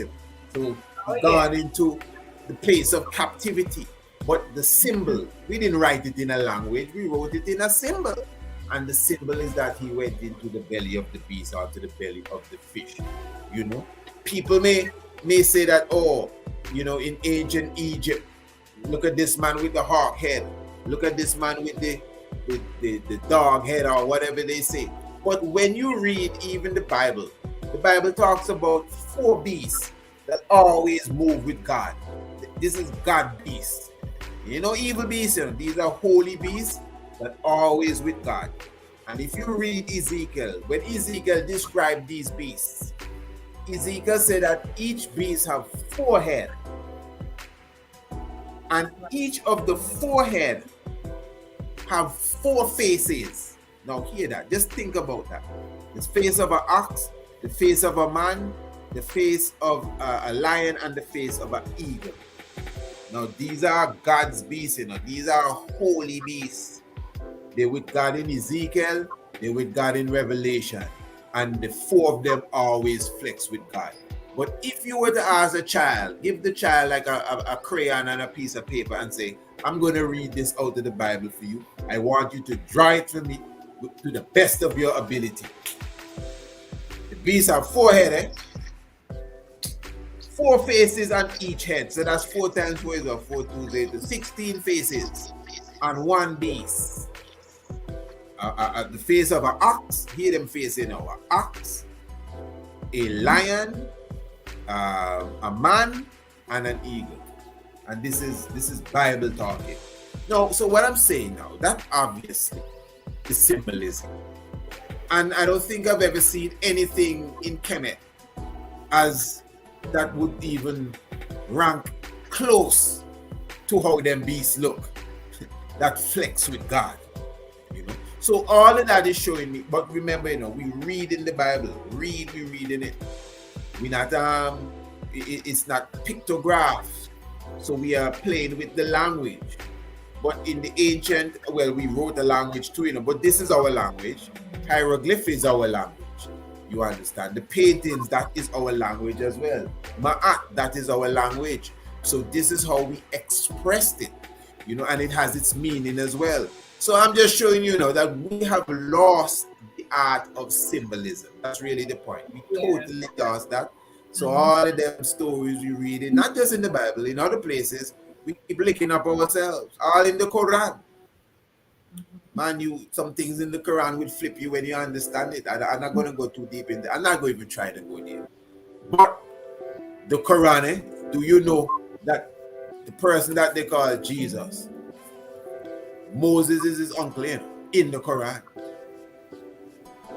Anybody that say they're Muslim and Quranic, I can prove that anytime, but it's going to take time, and I don't want to go into that right now, but that's how it's written. You know, Miriam, her I'm gonna name need you is. to come on the show so we can dive in, on that one. That one seems like that's gonna be a doozy.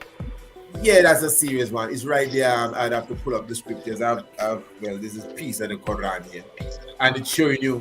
You know, it clearly shows you that Mary or Mariam is the sister of Moses, and she was the one that gave birth to Isa, who is known as Al-Masih or the Messiah.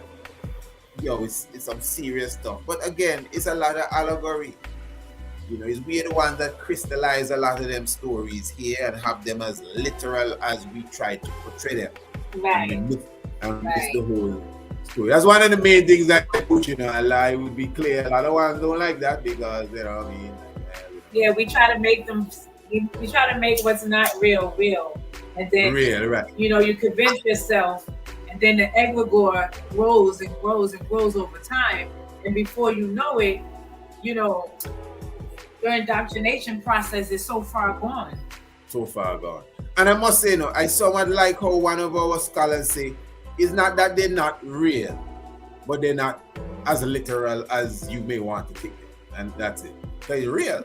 Heru is real, but it's not this stuff here that you're looking at with the hog head, but it's real. Oh, and I was talking about as far as some of the Bible characters. Well, even that. Well, okay. Well, Kemet. You know, Kemet is definitely symbolic, and it's dealing with nature and man together. So if people could just open their imagination like they do when they were watching cartoons when they were younger, they could see, okay, the hawk, the falcon, they have faculties and certain energies about them that no other bird may have. Like I believe it's the falcon that can look straight into the sun because it has an extra eyelid. And it deals with, you know, aerodynamics and those type of things where it could spot a mice under a leaf way up 200 feet up in the sky, and he will precisely catch that mice under the leaf. So, you know, that's the Kemet. Kemet is, to me, that was like secondary for me. You know, I was like, oh, okay, I remember this. I forgot it, but now I remember it. But when we talk about the Bible, we always got to question and debate. Like, did this person exist? And if he did, he wasn't black or was he white? We never really can get precise with the Bible because it's taken from this same Kemet or it's taken from someone else's 400 or 500 years ago tradition. We can't never narrow it down with the Bible, but you can always narrow it down when you get from Kemet, you know? You can always narrow it down when it's dealing with any African spiritual system, so to speak. It can be narrowed down to a source. But even though we know that life was before Kemet, Kemet came from somewhere else, another part of Africa, and migrated. Some say the south, some say in the Congo. We can debate that too, but we know it came from one place and came, and it is where it is as we know it today.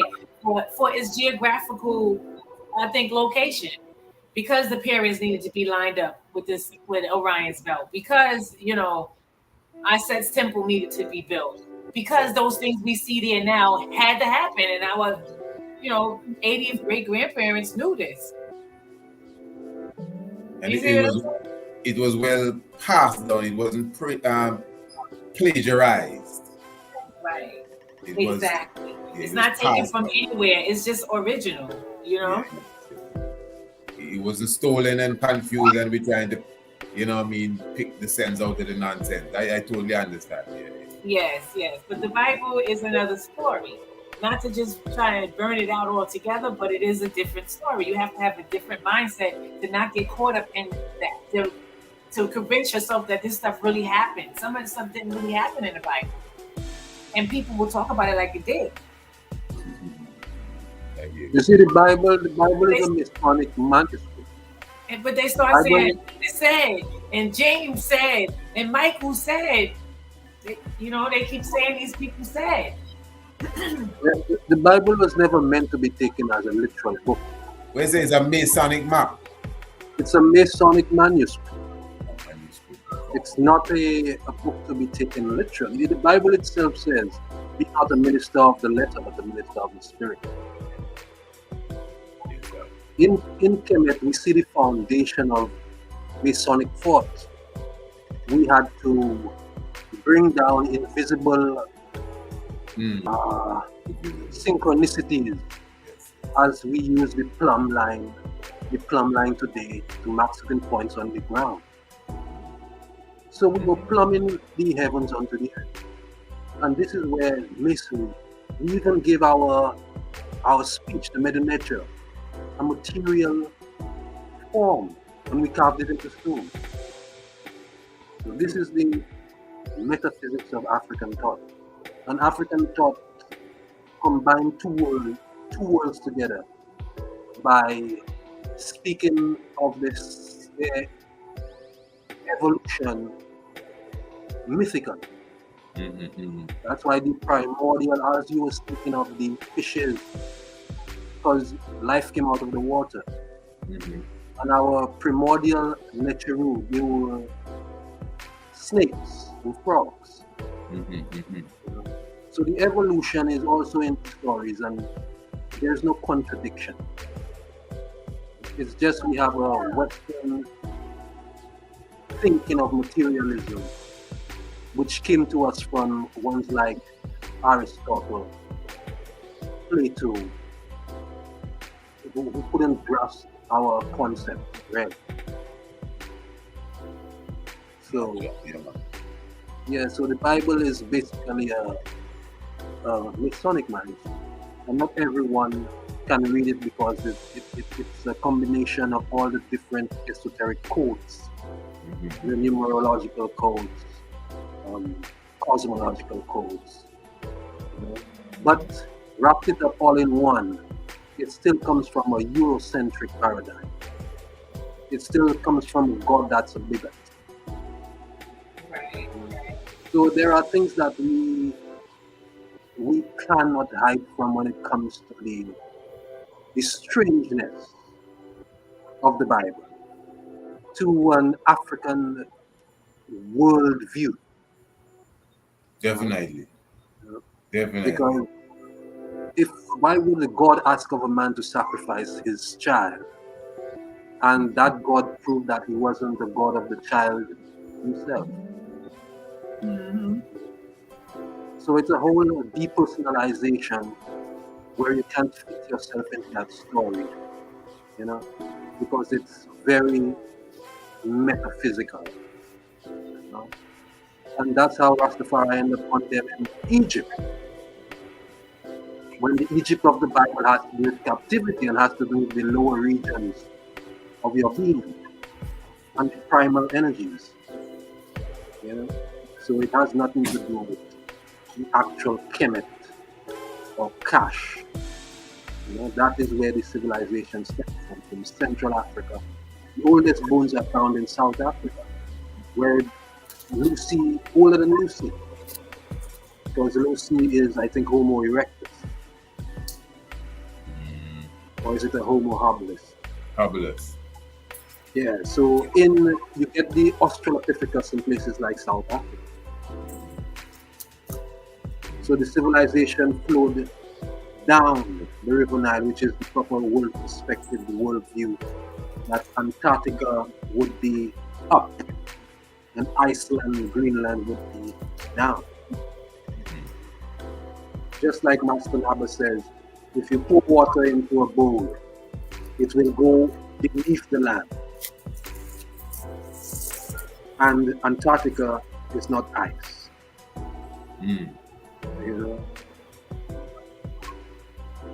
Yes. So greetings, brother Caffrey. You can have a word, brother Caffrey. Honors. Yes, greetings to everybody on the panel. We got the IB Naya listening in. We got Wastar and Rastafari from Guyana Rastafari Council. Haile Selassie is the host. Bless it. If I can stay on long enough.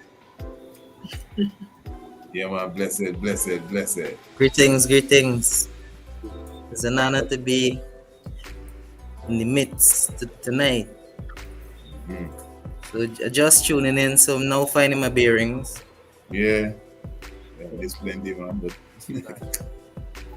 yeah, Well, it was everything.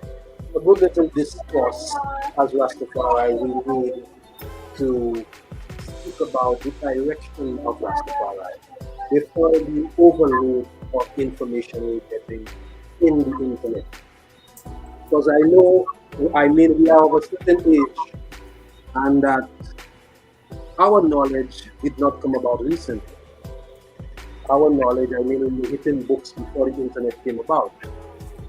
But these are the times where we used to have guides and elders. But today, with the overflow of information, a lot of the elders have not kept up with the recent explosion of information that's coming out of the African continent. Because it's right now the African is rediscovering who they are. It's not something that's happening in the Caribbean. Because in the Caribbean, we have an idea of us being mixed. But in Africa, that's been ruled by so many different colonial powers. They also can have the idea that they are mixed people. Mm. So we draw the lines on a cultural perspective, less than a color or shape or physical. And the direction all that Rastafari should take in light of all this new heavy information, esoteric and also historical information that's coming into play right now. Should we continue with the Bible on the altar, or should we switch to the pyramid text? Should we switch to the Hosea? These are things that we need to discuss, and should we keep on dwelling in the Abrahamic book? That reasoning there with that's well. I know since I started, I said I set in my chalice. It's like now I stop talking, I get a chance to really. Yeah, so I don't feel anyway. But yeah, that's a discussion I tried to have several times, off screen, but don't always really go too far for one reason or the other. Wow, them reasoning they take a lot of patience. It take a lot of understanding too. Trust me, even when you have a certain viewpoint, you have to be able to critically ask you must be able to ask certain critical questions, even to yourself. Just so, okay, let me show you, for example. Let me go on to the other side. Let me show you, for example. You notice that when I was small, I had a big Bible, and this Bible had a lot of pictures in the Bible. Yeah, you don't have to ask what the pictures them look like, but they had all the David, Goliath, the whole thing. What I come to realize about the Ethiopian Bible itself, when I see a lot of the old Ethiopian Bibles, I've had the pleasure of coming across, well, not in Ethiopia itself, but some old looking Bibles, even in Barbados amongst the Orthodox Christians. And these Bibles are highly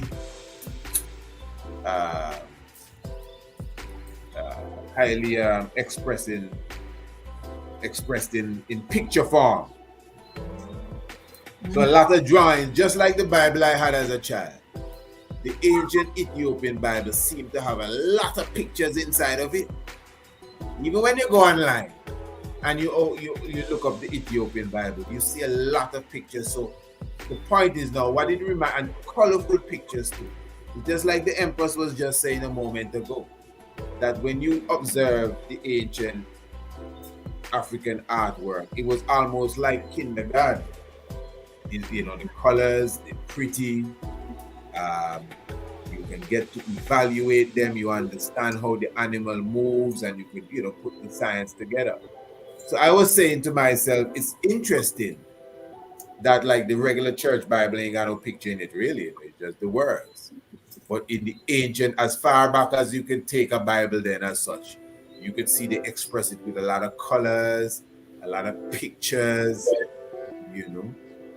And like, for example, I'm really looking into the Ethiopian art.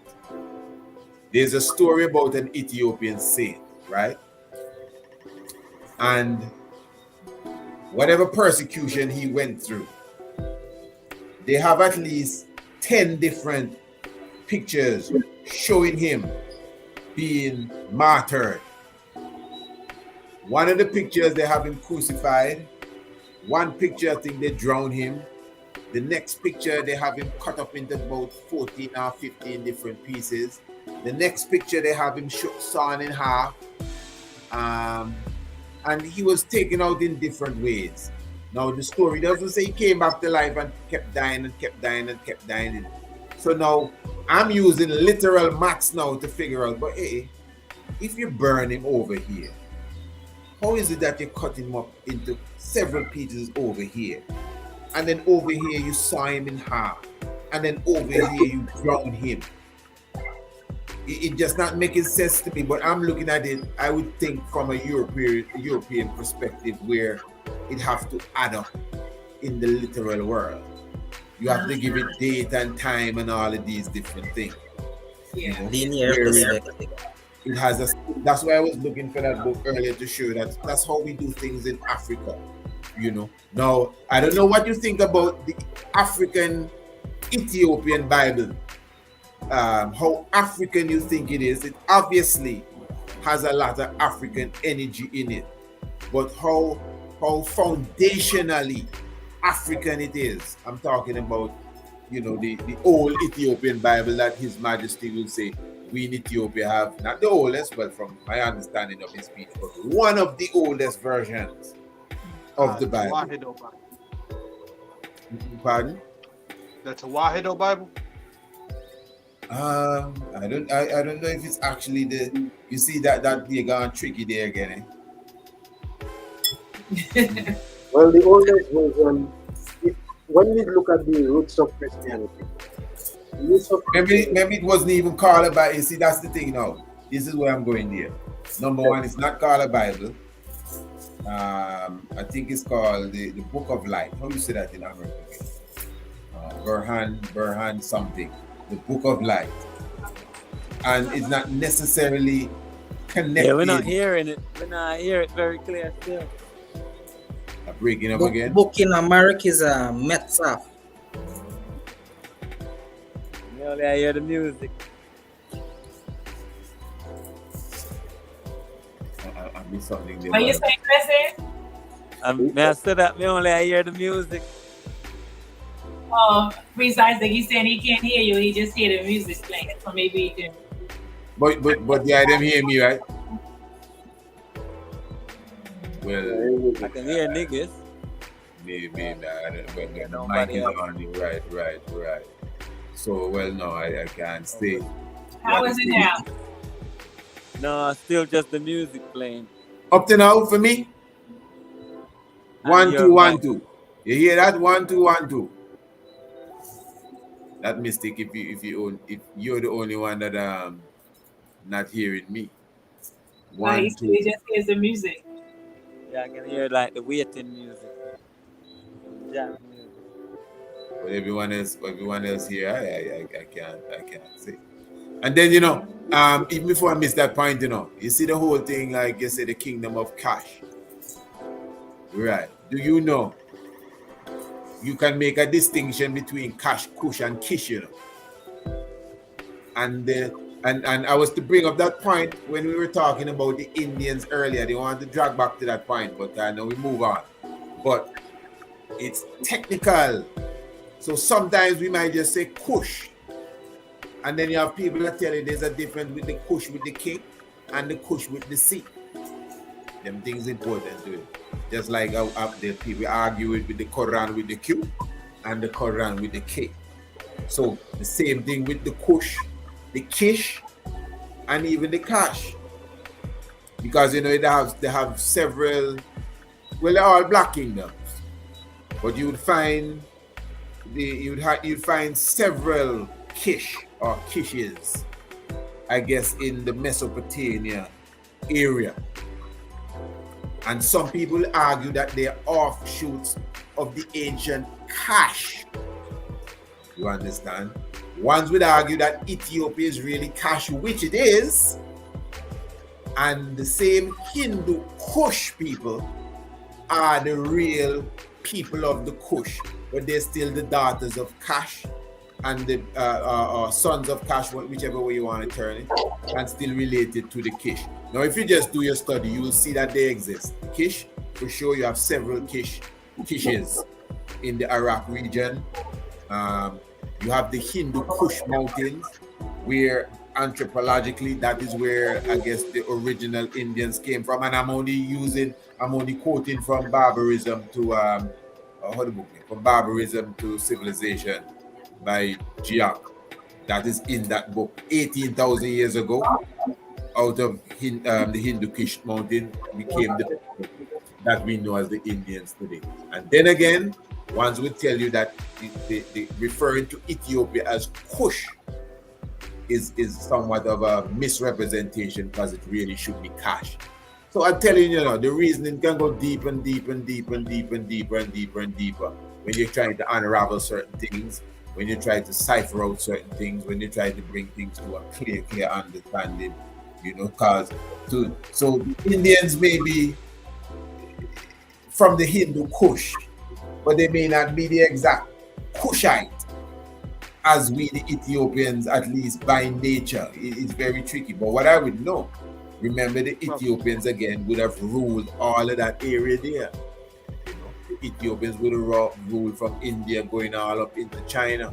So over the years or over the centuries, they would have had to identify with us to some degree, as we really ruled over all these places. In fact, these places to me were black places once upon a time.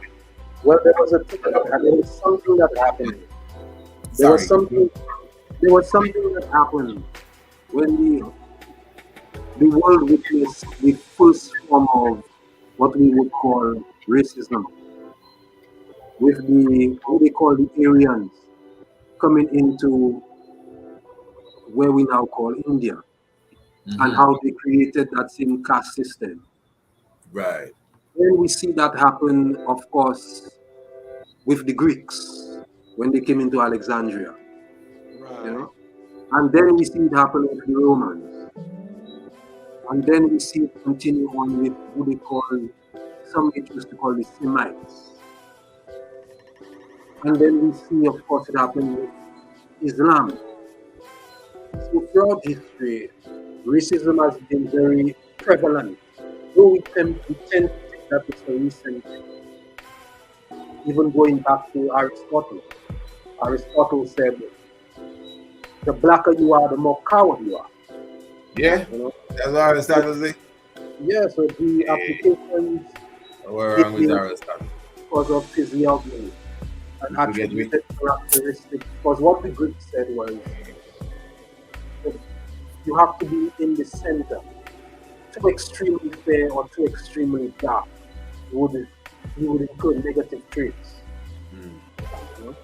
And because they were kind of what you would call a swarthy people, because of the Etruscan and the Minoan, the civilization of Africa that civilized them, starting with Cadmus, the Greeks.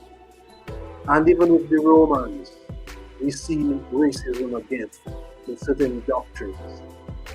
So we have always been struggling under all these invaders. So Christianity itself, of course, we know Christianity started in Alexandria, with African people. Now, these African people were not free thinkers because they were under duress, under colonization of the Greeks and the Romans. So then you saw our whole system morph into what we call Christianity today. Right, yeah. But the original thing that we had, you wouldn't call it Christianity? No, we call it the Shetat Neteru. Right. I hear you. And then how it then morphed into this thing which was more on a materialistic level. And the inspiration was drawn from Plato, Hesiod, Thales. But I actually shared that like about 5 minutes ago. It just popped up. So sorry to disturb you, but go ahead. Yeah, right. Okay. So these Greek, because when Solon came into Kemet, he was told that his children are children, and even their ancestors are children. Yeah? So we know the longevity of our system of defining creation was very old. It came from the deep parts of Africa. Kemet, it was already a crumbling civilization because the Greeks, what the Europeans picked up, is the very system that runs the world today. The system of a minority ruler over a helpless man. So this is what they learned from Plato, and it was continued on even to when we have Nietzsche. Mm-hmm. Nietzsche, who inspired, of course, Hitler. You know? So we can see the whole philosophy and the whole Eurocentric idea of a Nietzsche. God creating everyone. Frederick Nietzsche again. Right. A God. Thus said Zoroaster. A God creating everyone but still having a chosen few. All this comes from the doctrine of the ice, the doctrine of what we call xenophobia. So the Bible, it's hard to take away that experience that comes with the Bible, that kind of depersonalization and strangeness to African values and African worldview. So if we go into the Bible, we can see why there are so many different trends of thought in Rastafari, because there are so many denominations in Christianity. So obviously, they would have different sects of Rastafari because of that same book, which it seems to be more a tool of division than a tool of unity. So, as Rastafari, if we are true to being the shamans and the unifiers of our people, not just Rastafari people, but African people, that we must go into the depths of our African history and get the jewels out of it. Because African history and spirituality is not religion. Religion is dogma, laws, rules, but African spirituality is more psychology. When you go into Asa, Set Eru, Nfu, Sekmet, these are all aspects of cosmic principles. And as we say, as above, so below, cosmic principles in the heavens and cosmic principles within our being. And how life is about ma'at, balancing between pillars, between selfish and selfless. How do we guide our way with truth? And this is where the initiation comes in for you, and the Rastafari schools, because Rastafari school must be based on truth and African philosophy. Rastafari schools cannot be based on Judaic myth. It's best we go to our African stories, which we have bigotry absent, we have patriarchy absent, so when we go back to our African foundation, which more is in tune with psychology. So as Rastafari, we have to read black psychologists like Wade Nobles, Franz Fanon, Francis Press Wilson, Amos Wilson. And they will more ground us into our African paradigm, because when we get rich, we join the Western bourgeoisie and we acquire their appetites. We don't really know what it means to be rich and black. Mm-hmm. We point at what's his name? The one that went to Mecca with all the riches, Mansa Musa. Mansa Musa. Yeah. Now, what happened in the trail of Mansa Musa was the Europeans looking for more gold, the collapse of certain economies, with Mecca getting rich, and Islam still to conquer Northern Africa. But our modern leaders are following in his footsteps, because all the money goes to the Western organization. It's not Islam now, it's Christianity. Taking all the money away. So we do not even have the African philosophy to know what to do when we have money. That's it. And I find that personally, even in the midst of that, we tend to forget North Africa many times, even in our own psychology, like we are sub-Saharan Africans. Somehow we give up Morocco and them place where the Arabs are. Like somehow we just say, okay, tell you what, you can have that, you know. We can just try battle the white people, and you can have the North, Libya, Egypt, Morocco, Algeria, whatever it was, Tunisia. It's somehow that not in our psyche. You just check us good. You just check how we talk and what we talk about. Somehow we even say that Ghana is the first country, Ghana or Togo is the first country to get independence in Africa. But it's Egypt. Egypt got independence in 1922. No, it may not be independence in a sense. Well, it's independence as they call it, but it's not really our independence, because it didn't become an African state, you know, it's an Arab state it became. But I'm just showing you, somehow our mind not on, North Africa. And for example, many would argue that the African expanse goes beyond Africa, like into the Arabian Peninsula. Ones would argue that all of that is stolen land. I can see the reality of that, because where we are now, we're not even considering North Africa. And a few generations from now, maybe that itself will be cut off. But remember, just a few years ago, Egypt was not in Africa. I don't know if you understand what I mean when I say that. I mean, it's in Africa. But it's the Arabization after the jihad. Because remember, the Moors conquered Kemet in 639 AD. They conquered Kemet. They brought the knowledge to what we call Hispania or the Iberian Peninsula. They brought the knowledge there. But who did they give credit to the knowledge? The Greeks.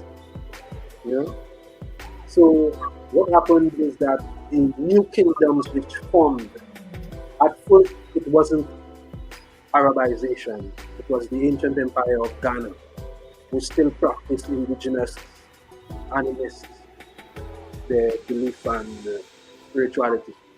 And then, of course, after you have Songhai, Mali, which were Muslim.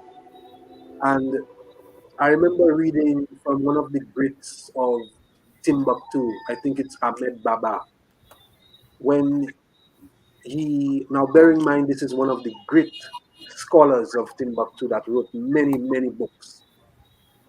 And when he was caught by the colonial powers who feared him, he said he cannot be a prisoner, he cannot be a slave.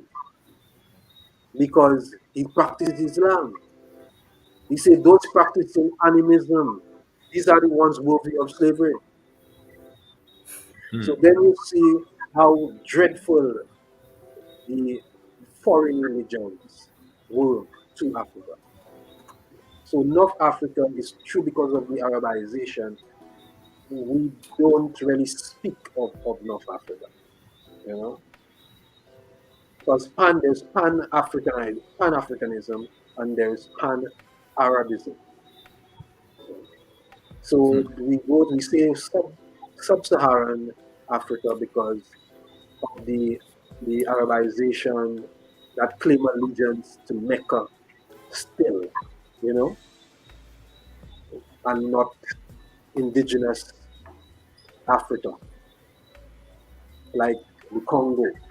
Because we talk a lot about Kemet, but a lot of what we see in Kemet is from the Congo. A good book on the Bantu philosophy, Bantu cosmology is Dr. Foucault, Bantu cosmology. And in that book, he states that the Earth is the oldest planet. It's the one that has passed through all the different stages, the red stage, you know, the gray stage, and it's the one that has matured into what we see today. So that makes it so precious, you know. So it's good to study the Bantu cosmology. Now, this is what I'm trying to set up in Saint Lucia, a place to edify the youth. Because sorry to say, I'm sad to know that a lot of Rastafari are stuck. Because, I mean, Western religion is meant to keep you in a box. And there will come a time when your back will be against the wall. You know? Because they tell you in the book that you cannot take away and you cannot add anything to it. You know? And whereas inertia only means death, you know. So for that process to manifest and for us to grow, it needs a lot of, I would say, a lot of reading, which a lot of us are not strong in, because for centuries we were prevented from reading, and we were not raised in households with parents reading. You know, and reading is an acquired skill. You know, it's like having a muscular brain. You know? So sometimes you read 100 pages straight through. Of someone might just read 2 and they'll get sleepy. You know. Right. So reading is one of our real problems, not just as Rastafari, but as African people on the whole. It filters into Rastafari because we are African people, and that's all it is. You know? So we need to read a little more and become more literate, start writing more. You know? So that's very important, and set up also institutions for initiation of the children. Okay? I wrote 2 journals and they were appreciated, but still a voice in the wilderness, it cannot speak over the cacophony of the Western mind. You know. So it takes a river to overrun a desert. So it will take more persons to come together and put our hands together, because Rastafari is the only light in the Caribbean. There's no other hope. There's no other hope again for Caribbean people. I can tell you that. Rastafari is the only hope. Is the only hope for Caribbean people. With what's going on right now, the degradation and decay of our society, the murdering, you know, the belittlement of life itself, you know, the pastors and the priests, they can't do nothing because they know they are fakes. They know they are fakes, and they know the information that's right now about Africa. They don't stand a chance. to win the children. Now, if we come preaching the same thing like the pastors on the pulpit, if we claim we'll go back to Africa with the Bible, like the missionaries did, then we'll be enslaving our people again with the same doctrine of bigotry, So we have to be very careful, and to raise the youth up with that something we've lost in our current circumstances, enthusiasm, because everyone wants something immediately. So we're losing that. So we have to build that into them to have the enthusiasm to seek for the knowledge. That's the problem. Rastafari community needs a renaissance, or as the I would say, Brother Wasir, Wehem Mesu, a reading of birth, because the current, the energy that was there initially within the Rastafari movement, you're not seeing it.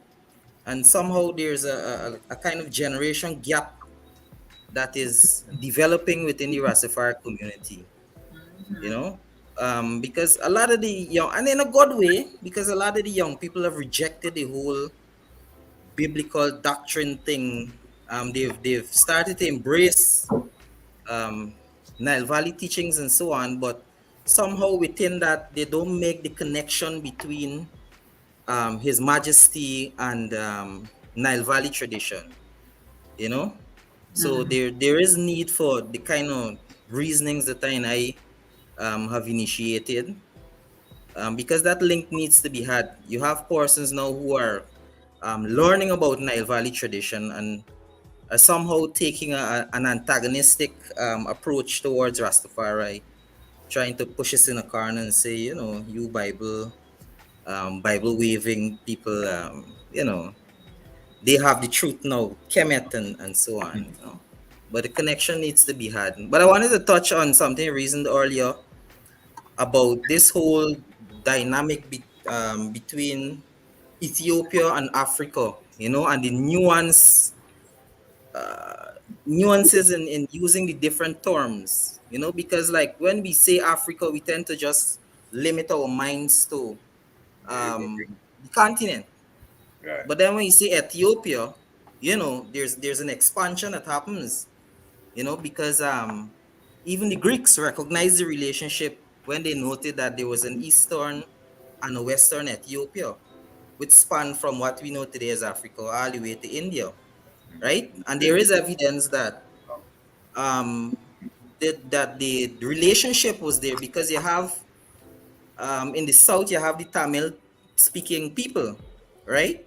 They have a very glorious history in India, but their language is spoken in Africa or somewhere in the Cameroon, So you have vestiges of those links, ancient links, that are not talked about much, but it is there. It's more than just a little paragraph in a book where people might make a cursory recognition of it and say, well, yes, there was an ancient link, but the evidence is there, so maybe there should be a preference for the term Ethiopia, which causes a lot of confusion in the Rastafari community, mind you, because when we say Ethiopia, people just tend to just think about modern day Ethiopia, and that causes a lot of confusion, because we know that when the ancients were talking about Ethiopia, they weren't talking about modern day Ethiopia as how we know it,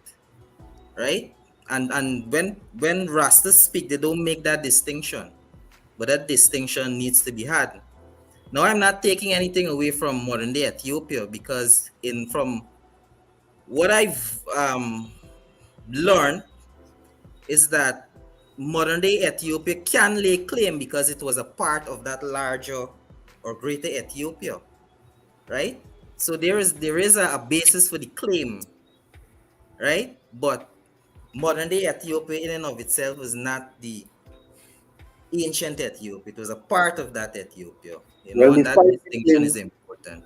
Well, the war between what's his name, Izana and Cash would show you that they were different kingdoms. You know, and there was the still pharaonic science ruling Kash, but Christianity had already taken over Aksum, which was set up by the people from across the Red Sea. You know, so you see that the civilization of Kash was later turned Christian. You know, because they fought Christianity for quite some time, and they fought to remain Christians from Islamic world for quite some time. You know, so you can see there's a separation between the two at that time. At that time, yes. Yeah, because a lot of persons claim that Punt was Somalia, Eritrea, Ethiopia, around that region right there. You know, so they were very in these. Now, if Queen Upsets would say that where her ancestors came from, you know that these places were much older than Kemet. Because we know Kemet is like the baby, which because when the Greeks came in, Africans were no longer on the throne. You know? And the Greeks Punt is referred to as Tanecho to the Kemetiu. Tanecho. Yes. Yeah. And when the Greeks came in, I mean that the crumbling, it was already a crumbling empire after so many thousands and thousands of years, you know, having indigenous Africans. The spirit had returned south. The spirit had returned south, Yankee, Opai, he conquered and he went back to rule from down south. You know, even Talibo, the last, went back down south. I have a perspective based on my readings that I've been pushing for some time. Because you know, in dealing with this whole whether the Bible is history or mythology, you know, you try to make sense of it, you know. And for me, I trace the Ethiopian lineage from Kemet, right? Yes, because you know, we as I said, we try to make sense of it, you know. And for me, I know when the Ethiopians, or His Majesty, remember he did a king's list, right? And they place focus mainly on the dynasty of Menelik IV. But what most people don't recognize is that when you go and investigate this king's list from Menelik IV, you find that a couple of kings just after Menelik, you find all of the kings of the 25th dynasty.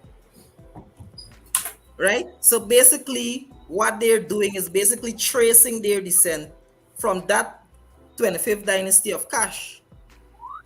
Right? And it's a very important thing because we know that these kings existed, you know. But what Ethiopia is saying is that these kings are descended from Menelik IV, who's supposed to be the son of King Solomon, right? Those we can find in support in terms of historical records and so on. But the rest, that's where we have an issue, right? So I'm thinking, I did some investigation and we don't seem to connect the dots. When Kash was in power, right?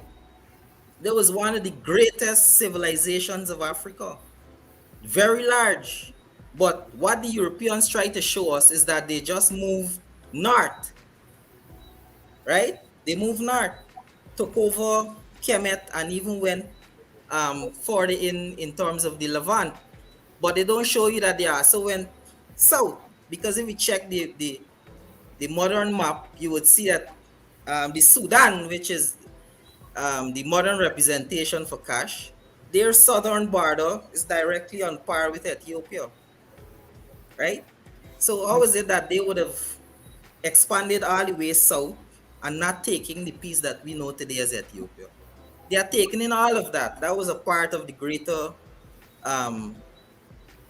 empire of Kash, right?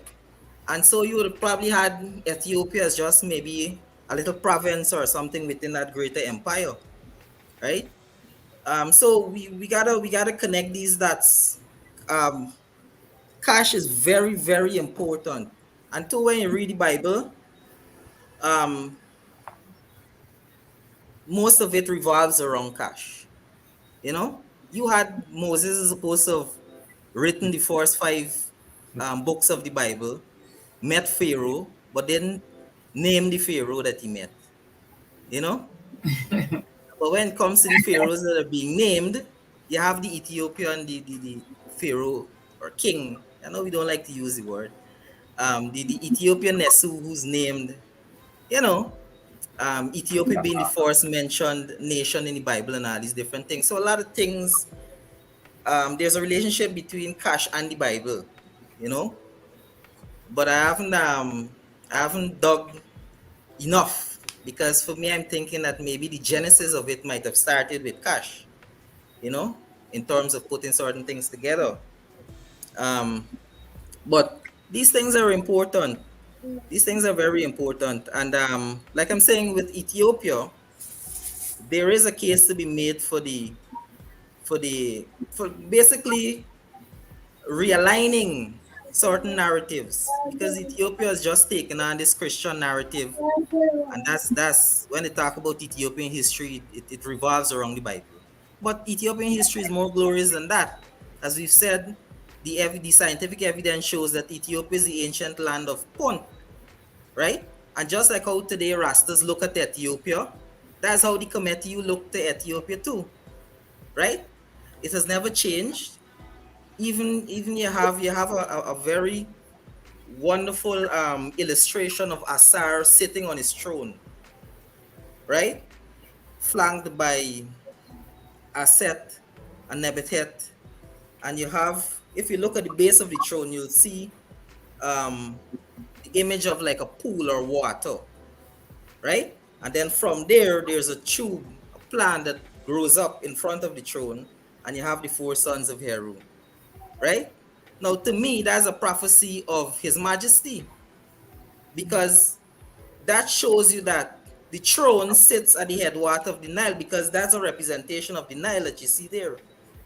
You know, if you look at it, right, they'd say, well, it looks like a lotus plant, but it is the Nile, right? And the throne sits at the headwaters of the Nile, because it goes and it connects directly to the base of the throne that has water at the bottom there, right? So the evidence is there. The evidence is there. The Ethiopian, and the case can be made that the Ethiopian throne is descended from the Kemetic lineage.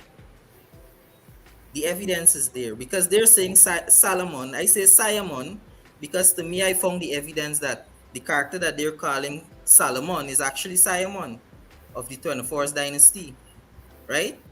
The name is there. The Simon of the 24th dynasty was a builder of temples, right? He also married a Kushite queen by the name of Karimalo, right? There's evidence for her, and she's a very important figure. She is actually the one who's responsible for the establishment of the Kashite dynasty, because before Kash you had Korma, right? And Korma, after the chasing out of the Hyksos, Korma was the ally. And so Messiah, who they call Amos, he turned his attention towards Kash, you know, and there was a war, and you know, Korma was subjugated, right? So they were trying to get themselves back together again, and so on. But it was the queen Karimalo who was responsible for the whole rebirth of Korma through the Kushite dynasty, right? And there's a document on her, and her evidence and all these things. She has a statue and writings and all these different things. I'm saying I'm believing that one of the reasons why they're delaying to translate the Meroitic text is because there's a lot of things in there that they don't want to come out. You know, you have a lot in the Meroitic text that they don't want to come out. You know? It's a long shot. You know, when you try to put Solomon into Kemet, because when you talk about the number of wives, all the little details, he and Queen of Sheba and all these details. But I gather what you're saying is the myth was built on an actual Yeah. person, but just an exaggeration and an allegorical rendering, bringing it into the esoteric world of the different symbols and meanings.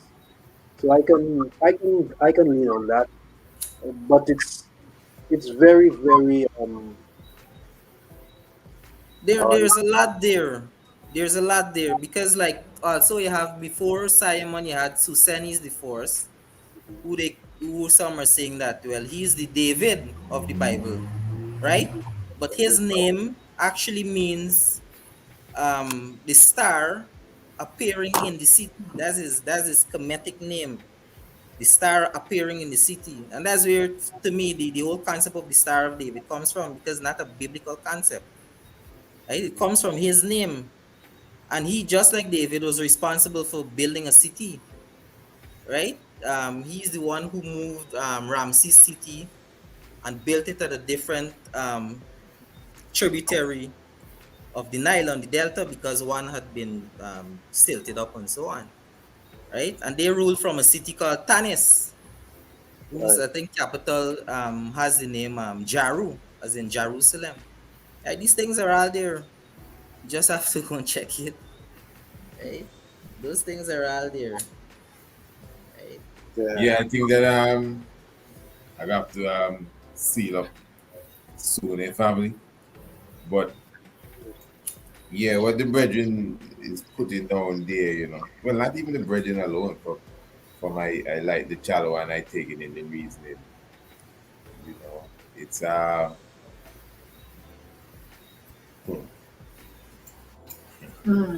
you see, when it comes to, it's a good practice, to, in a sense, not maybe validate, but I know the feeling when you try to make some connections, even with the biblical aspect and certain aspects of history as well. Like what the brethren is saying there of the connection. They will say a lot about Tutankhamun, Akhenaten. Some people align the Hyksos shepherd kings with the people that have become the children of Israel. And you get many different theories. I have something in before I go. Let me see if I can share it.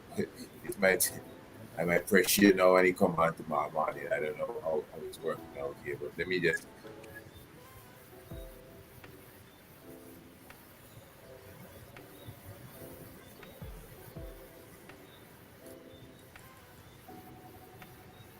See now the Hezekiah seal, and one thing with me, when it comes to like discoveries, whether it's Hezekiah seals, Dead Sea Scrolls, whatever, I don't really put my neck on the chopping block, because these people do fabricate things. You understand? And sometimes the discussion is not necessarily if you believe or disbelieve, especially among scholars that are bent on finding things out and knowledge. It's just about sifting out the knowledge and getting the thing correctly. I don't want to expand this and it give me problem. I gotta take a chance here. Because I see, and I hope it don't give me the problem. Come on, let's. All right. So the Hezekiah seal now. King Hezekiah seals belonging to Hezekiah, son of Ahaz, king of Judah, and Hezekiah ruled from 722 to 698 BC. All right. Now, I mean, it's over obvious that this Hezekiah seal here has Kemetic symbols on it. Hezekiah is rocking some ankhs, there's two ankhs, and you have the sun with the wing, the sun disk with the wing, the center of it. Now, this was supposedly in the same level area in the so-called Israel. But then at the You're same breaking time, up a little bit, please, Isaac. my who? You're breaking up a little bit. Oh, okay. So that last sentence, you might want to repeat it. Yeah, I was saying that this one was specifically found in the same area of the Levant that the brother was talking about in the so-called in Palestine, really. And then again, you see, you have to consider several things. I laugh sometimes when I hear the biblical discussion and the Egypt and trust me, I know I would smile. But what I'm saying is that, okay, so that area there, in the area that people call Canaan, then that is supposedly the modern day Israel, which of course we know how Israel came about and how it was formed. If we deal with it geopolitically and forget about it religiously, it's just something that they put together the other day. They actually were considering putting pardon me. They were considering putting Israel in Argentina. They were considering that. And I'm positive. Guyana was considered. That's so funny. You hear that? And I'm That is positive ridiculous. if they had put it wherever, we would have believed that That was true. Jesus was, and whatever else had to go with the story, we would have believed it. You understand? So they wanted to put it in Uganda too. But what I'm saying, the area that they call Canaan, or the area called Israel today, technically, from my understanding, all of that was a part of ancient Egypt. Even going up onto Megiddo, them places where Ramesses II had to go and battle. They conquered all of that land. So even with the concept of Moses leaving Egypt, going to Israel, technically, if you look at it on a geopolitical level at that time, or at least the time frame we're given, because we have to work with time frame that we're given. So if they say that Moses went to the Red Sea at this time, I mean, there's no proof of that, but the people that believe that literally happened have a timeline to it. It's not we put the timeline, because we don't believe it actually happened in that way, like the sea opened and a whole heap of people came out of Egypt and went into Arabia. No. But there are those that believe this hardcore, so they have a date. So when you check the time frame and you observe it with the geopolitical history at the time, they would have been leaving Egypt and going to an area that is a province of Egypt. That's just the fact. So in a sense, they would not be necessarily running away from the problem. They would be running right back into the problem again. So I mean, you're just analyzing it. So anyway, I'm saying that same area called Israel today, which is supposedly the biblical Canaan, would have been politically a part of ancient Kemet, or if you want to say Tameri or Smitawi, which is the combination of the lands, really. So now the Hezekiah scene, and I went for this because the brother was, making the connection with the King Solomon and the Queen of Sheba and the Menelik line, and he also spoke of Dr. Ben's King list. Well, not Dr. Ben's King list, but I don't know how I got him there. But Dr. Ben has the same king list too, and you go through it, you see all the ancient African names, all the Amenhoteps and all of these ones coming down the line. So the brethren's argument is very on target, really. There's obviously something missing in the story here.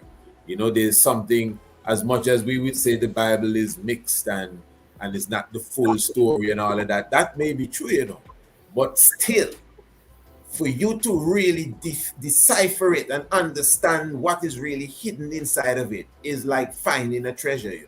There's still a lot to be deciphered in it, I'm telling you. And from what is highlighted here, this Hezekiah seal, it's obvious that this Hezekiah person is somewhat connected strongly to the Kemetic science. Now, again, Haile Selassie, we speak of his lineage, and we speak of the Davidic, and we speak of the Solomonic lineage. Haile Selassie speak of his lineage coming from Omri, and that is even before the Solomonic time, and it's before the Davidic time. But I honestly believe that the lineage came out of North Africa, as the brother says. I definitely believe that. And I believe that the legend that has been built behind of it is from obviously realistic individuals, but there's a legend that has been created around it, you know, that we utilize. But as mature thinkers, we have to kind of, if everybody ain't going to do it, that's them. But as mature scholarly thinkers, we have to kind of now get beyond the legend as much as possible and do research like even what the brother is doing there, and trying to highlight and pinpoint where these legends kind of morph out of. You know, nothing wrong with that at all. That's good science. And especially when you can bring it to a scholarly table of professors and say, hey, look the truth here. This story that they're telling me, look the reality here. I figure it out. Yeah. But the king must be related to somebody, you know. The king has a lineage. So if they say Solomon not real and David not real, well, so what's this story about then? Let's figure it out. We can't just drop it and say, oh no, that's not real. Okay, good. But what's the real? So who is he related to? So if he's related to Menelik II, and he's related to King Johannes, and he's related to King Tweedos, and this and that going back, where does the water get muddy? You have to get muddy somewhere. The Ethiopians even give as I say, I'm soon leaving. I'm going to stop the sharing. Yes. The Ethiopians even give to the Queen of Sheba the name Makeda, which comes from the Hatshepsut's true name, which is Makara. But they say Makeda, right? I get that. Yes. I get that clearly. I get you. I listen to you. Wait, so her name actually wasn't Makeda? Oh, well, you're gone on the next level there, King. Yeah, there's a remembrance within the Ethiopian population, because remember that Hatshepsut went to Punt. Wow. So they remembered. They remember this ancient queen that came, you know, and they gave the name of Hatshepsut to their Queen of Sheba. Let me come in here. Let me just say something quick here. Please. Sorry. Go ahead, Empress. Bye. Oh no, I was just saying that's some deep knowledge right there. Yeah. That's a matriarch history we don't know. But remember in Nigeria, they say they have the Queen of Sheba tomb in Nigeria. If you study history, you come across that. But here, no, let me not go that far. What I'm saying is that that's probably true. And also in Nigeria, the word Ori doesn't mean King Ori from Kemet or King Ori from Ethiopia, because some say he was from Ethiopia and transported himself to Kemet. But Ori is also what we call Sheba. I hear. You know, I think they got their that's interesting. The Queen of Sheba story from the European, you know, and version of what they say Queen of Sheba and Solomon is from a Saudi Arabia, I should be saying, point of view, you know? Right. I was actually... It's a more Europeanized version that we got in the Western Hemisphere. Would you agree? Okay, here this now. Okay, good. You see this here? The elephant. Oh, if I'm sharing. Am I sharing this? No, it's not. You took it off. Yeah. Just quickly, just the conversation getting excited. I don't want to. But that's a good excited. You know, we just exercising our minds. That's all. Okay, I don't know when that will pop up. Okay, right. I'm gonna leave it on the small screen. Seems like big screen is doing something funny. So ones would know this. This is a clip from the book, The Destruction of the Black Civilization, and it says here. This is when Queen Candace, listen to me good, stopped Alexander the Fake when he was coming up into the higher lands to conquer. So the story says that she, being the empress of Ethiopia, you could argue that it was more the Nubian area, but anyway, being the empress of Ethiopia. And listen, the history is so vast, right? Borders change. There would be parts of history that we have never even gone into in no depths. Even all the books we read, them 2 little pages, I mean, it can't really suffice thousands of years of really understanding. We don't even get a good proper 24 hours understanding at all of what took place in certain times. So borders would have definitely changed back and forward, even in a 5-year span, you know. But I'm just saying here now, from my understanding, the Makeda, Kandake, or Kandese is a title. So not necessarily a person's name. So you would have a series of Kandake or Kandese, or the same Makeda, which is the same word coming down the line. So it's just like the biblical Mary then. As I was saying earlier about the Quran and Miriam and all of that. It's not necessarily a person's name. It's like a title, you know, that a person would have. So that is how I'm seeing the Kandake. So you had several Kandakes coming down the line. Many, you know, mothers of our people, queen rulers, queen mothers. And they were the Kandake, as they say. Hatshepsut went to the south to visit them in I think it's the kingdom of Yam. No? Who was the name? Who was the name of that queen? Well, I can't. See, I think this is I'm not sure who this is. This is Hatshepsut when she made that visit. This is a Nubian. Nubian, yeah. Yeah, this is a Nubian. Menelaus. So this is not the same one you're speaking of. I think the one before that stood to battle Alexander was Sakmak. Okay, and they would all be considered what we call Kandake. Kandake. Very good. Give thanks. Enough powers. And then after her, I think was Amenarrenas that fought Caesar. The general sent by the Romans, by Caesar. Sorry, that's not right. So there were 2 African queens that defeated. One fought against the armies of Alexander, and the next one fought against the army of Julius Caesar. I am learning so much. I have the same glyph with Queen Hatshepsut going south, you know, but I'm not seeing it. That's what I'm actually looking for here. But anyway.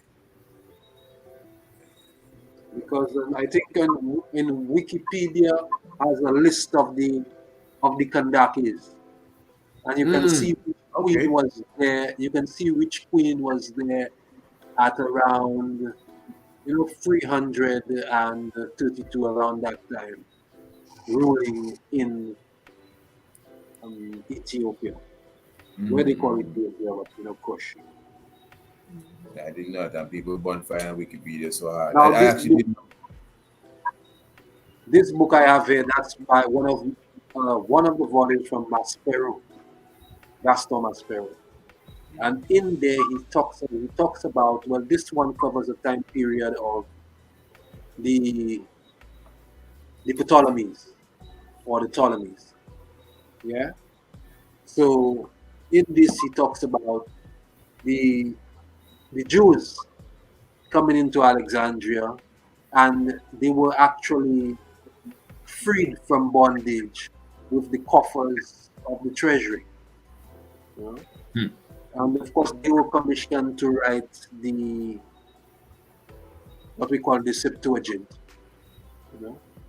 And of course, we have later on in the Sanhedrin, we have speaking of Yeshu, who was hung on a tree, along with his 5 disciples for sorcery. So this story was later on changed and given the astrophysiology of the sun into Yeshua, or later on, which changed from the Serapis, going carried on by Tertullian, Origen, Augustine, who were the real pillars of that new spiritual system coming on. But they were also materializing that system because, of course, their inspiration a lot came from the Greeks. Plato, the stories of Hesiod, because from Hesiod we get the story of Eve. Because in this story of the Greeks, the first woman was Pandora, and Hermes was to put in this woman, this new creation, the ways of cunning, and also put into her the heart of a bitch, and so she would be the ruin of mankind. And so this same philosophy went into Eve, which they gave the creator of sin, and she was to travail in birth, in child labor for her sin. So a lot of what we see in the Bible comes from the Greeks, which I think were ruling at that time. Yeah. So the cultural persuasion was a Greek persuasion of the materialistic aspect of what we would call the caress, the anointing of the spiritual body of the Sahu. You know? But Priest Isaac, you asked about the antiquity of the Ethiopian Bible, but the Ethiopian Bible was translated from the Greek Septuagint. Yeah. Yes. Yeah, that's where it comes from. All of it comes from the Greeks, Mhm. because they were the ones ruling at that time. You know? And persons like Origen was, I remember in reading on the back and forth between Origen and Celsus, how Origen was saying that the Bible follows the same blueprint of Plato, you know, in the schools of Plotinus and all the Neoplatonists. They were following that same system because Plato himself said that you should write things in allegory to remain hidden from the drunkard and the reprobate, you know, and only those that have passed through the initiations would understand the message. That's what he was telling his people, because the Africans were doing just that. Yeah, But writing in allegory is a good thing, eh? As allegory, as I started this discussion, is nature itself does express itself. yeah, Symbolic, because right? because Well, I mean, I know that I don't know if I was asking where it came from. You know, I know for sure. You know, Yeah. I mean, that it comes from the so-called 70. But where does that come from? The Septuagint. That's the question. Did it really come from the Torah that was on the table in the middle of the room? That they translated from, or it came from all them scrolls that was in the same building? Definitely. The Septuagint from. That's the question here. So yeah, man. I mean, my family, as I say, is really deep, you know. But I think I have to make a step out now. Yes, sir. Yeah, give thanks for coming on with us, Priest For Isaac. real though, man. I Thanks really for your time appreciate and it. energy. Yeah, man. I give thanks. We'd love to have you back again next couple month. seconds away from 3 hours. That's for sure. We can definitely do it again. You know, give thanks to the round table reasoning, eh? Yes, yes, give thanks. And Gratitude. So tell my viewers when can they tune into your radio station? well, as soon as they're done listening to you. I was just gonna say right now, but I can't steal it from you. Yeah. But yeah, man, I give thanks for this reasoning here. Yeah, definitely, and for sure, the level of intellectual reasoning need to really reach out to the people a bit more, you know. Facts. Yeah, and it's good to hear all the different sides too. Yeah. This have to really go further. You know, I Yes, for sure. we're Yeah, doing part 2. yeah, and even on my platform, you know, something Ooh, I could would have. love to be on your platform. Well, recently I have a little platform. I have a little platform on WhatsApp with a group of Rastafari.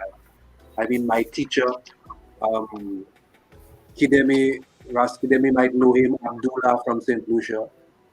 Definitely. Um, then we have Tau Tau, Yes, sir. Haramanuba. From Now, Africa. General Tau Tau is the only Ras I think I know that has visited the oracle in Uganda, who we call Nyabingi, the Nyabingi oracle.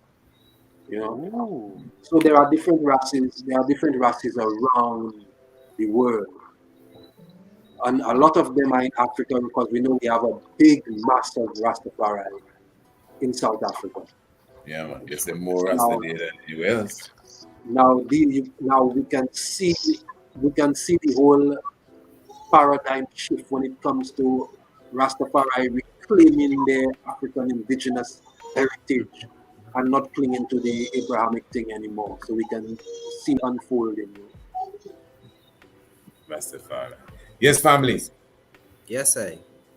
That's it. I'll step out of the studios, give thanks for the reasoning. Uncle Justin, who are we? Yeah, man. Give Yeah. thanks. Rastafari. That's it. Yes. Yeah, it was a nice reason, man. We must have some more. We must have some more of those. Definitely need to, because Honorable Wasir, I was trying to have a reason with you some time ago concerning because we were thinking about setting up a temple in Guyana too, because you have ancients from such time who've been grounded in the whole Kemetic overstanding. Right. And a lot of the ancients, even within my own organizations, have that kind of inclination too. Yes, sir. And we do classes, we try and teach some Medunecho and things like that.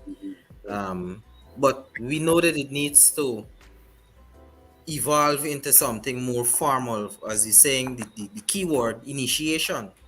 Because when I joined the Rastafari Council, I went through an initiation. By an ancient, you had to learn to do everything under his watchful eyes. Construction, how to cook.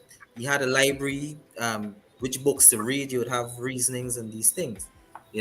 So you came up with that kind of discipline that a lot of ones who identify as Rasta never really had that kind of formal, orderly initiation within, from an elder. And those things are needed. We learn to do craft, all different areas of craft. I make Kemetic crafts too. If you look behind me, brother, that's calabash work, Yeah, man. Beautiful. Portrait beads, all these fancy beads and so on. We do those things, sculpting, whatever, so those are the things that we learn within that space. So we're just trying to take it bigger. But in terms of we have to link these temples, and maybe kind of standardize a curriculum, Right. that we're on the same level. So those are the kind of discussions maybe at some point in the near future we could have, because we're thinking that, when someone says Rastafari, they're supposed to meet a certain standard, Exactly. of things that and can do and stuff, like basic things. If we ask you a Rasta question, you could answer it maybe on His Majesty, on Ethiopia, on African history.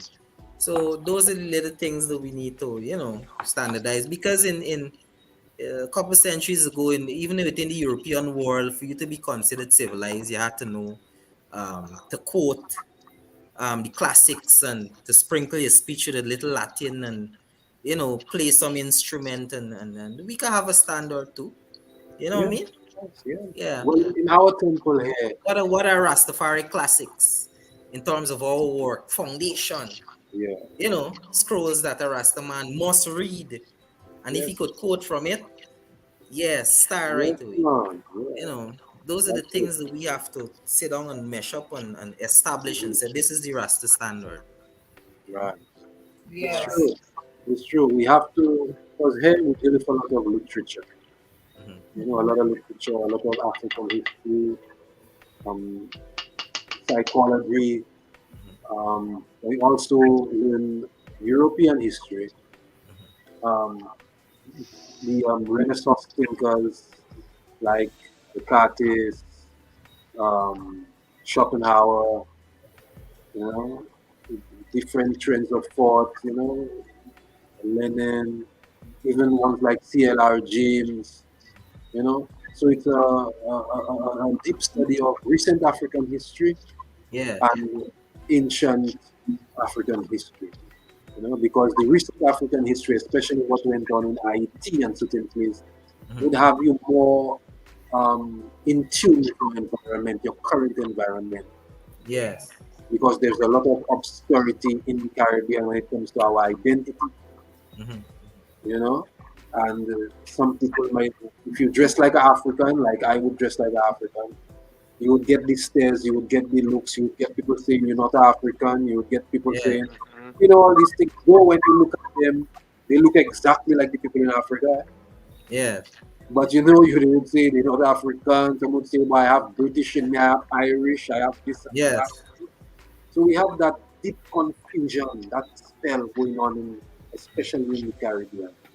You know, and that is one of the. And then we have the arrival of the indigenous. We are not Africans. We were always there. So we have all these things fighting against us or preventing us from going that far back to Kemet. And some will say, you're not from Kemet, why are you studying Kemet?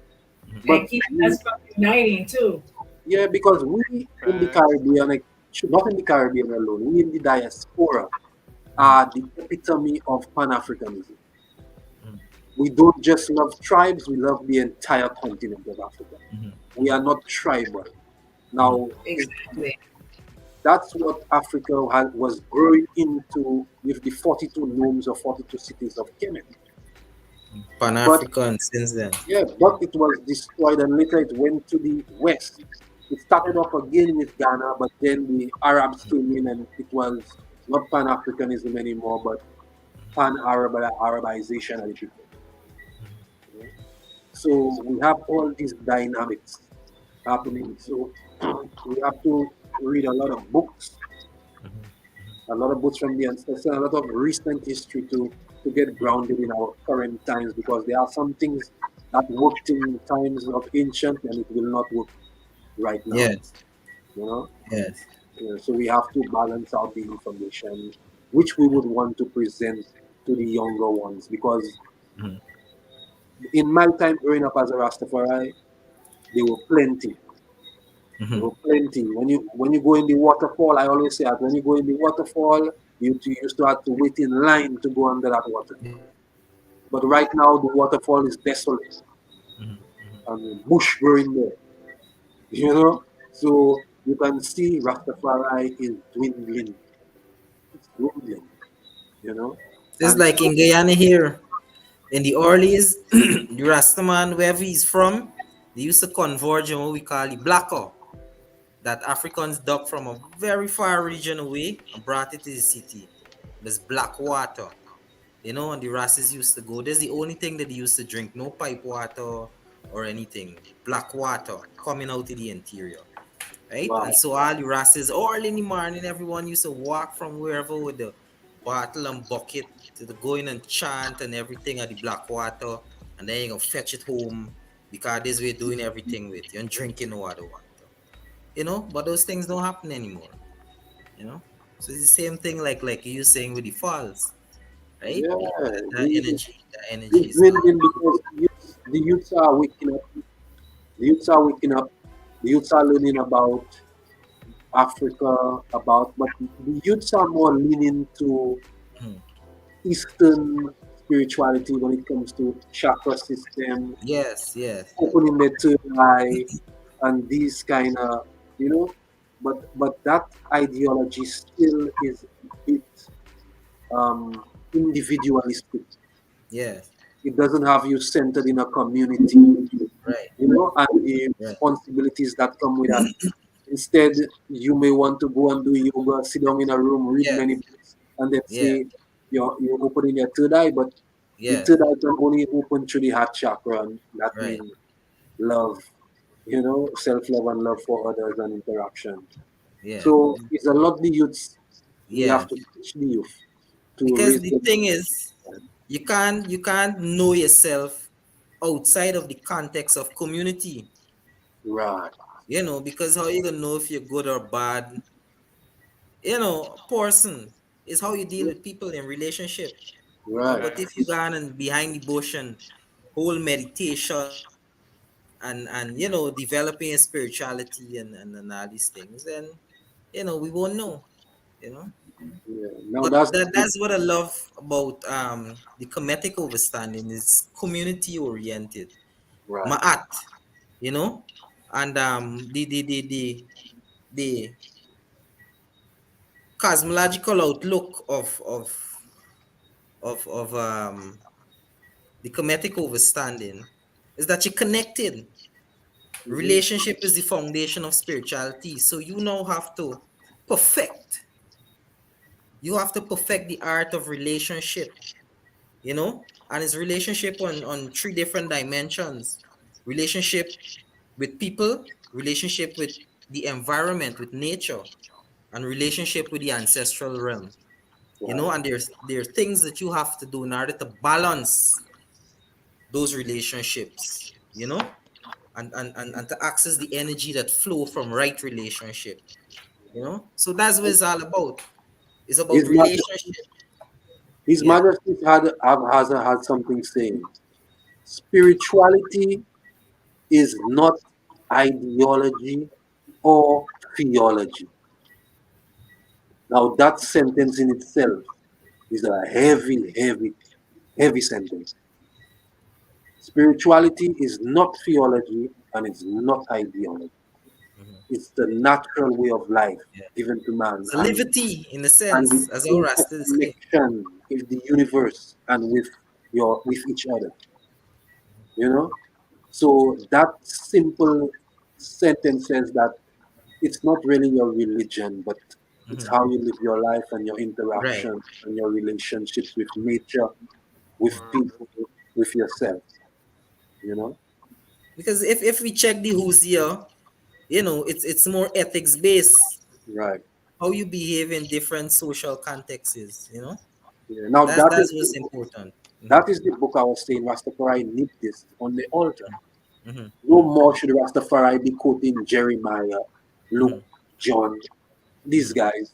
We have Kunanuk, we have Hmm. Mary Carey, we have Amenemope, we have Amen. Kagembe, we Okay. have Patahotep, we have Annie. so many sages older than these so-called guys in the Bible, Hmm. Hmm. you know. The So ones it's were best we alive when go back Christ and was alive. keep it African and keep it indigenous. Yeah. Then we start being mixed up and confused with a Mhm.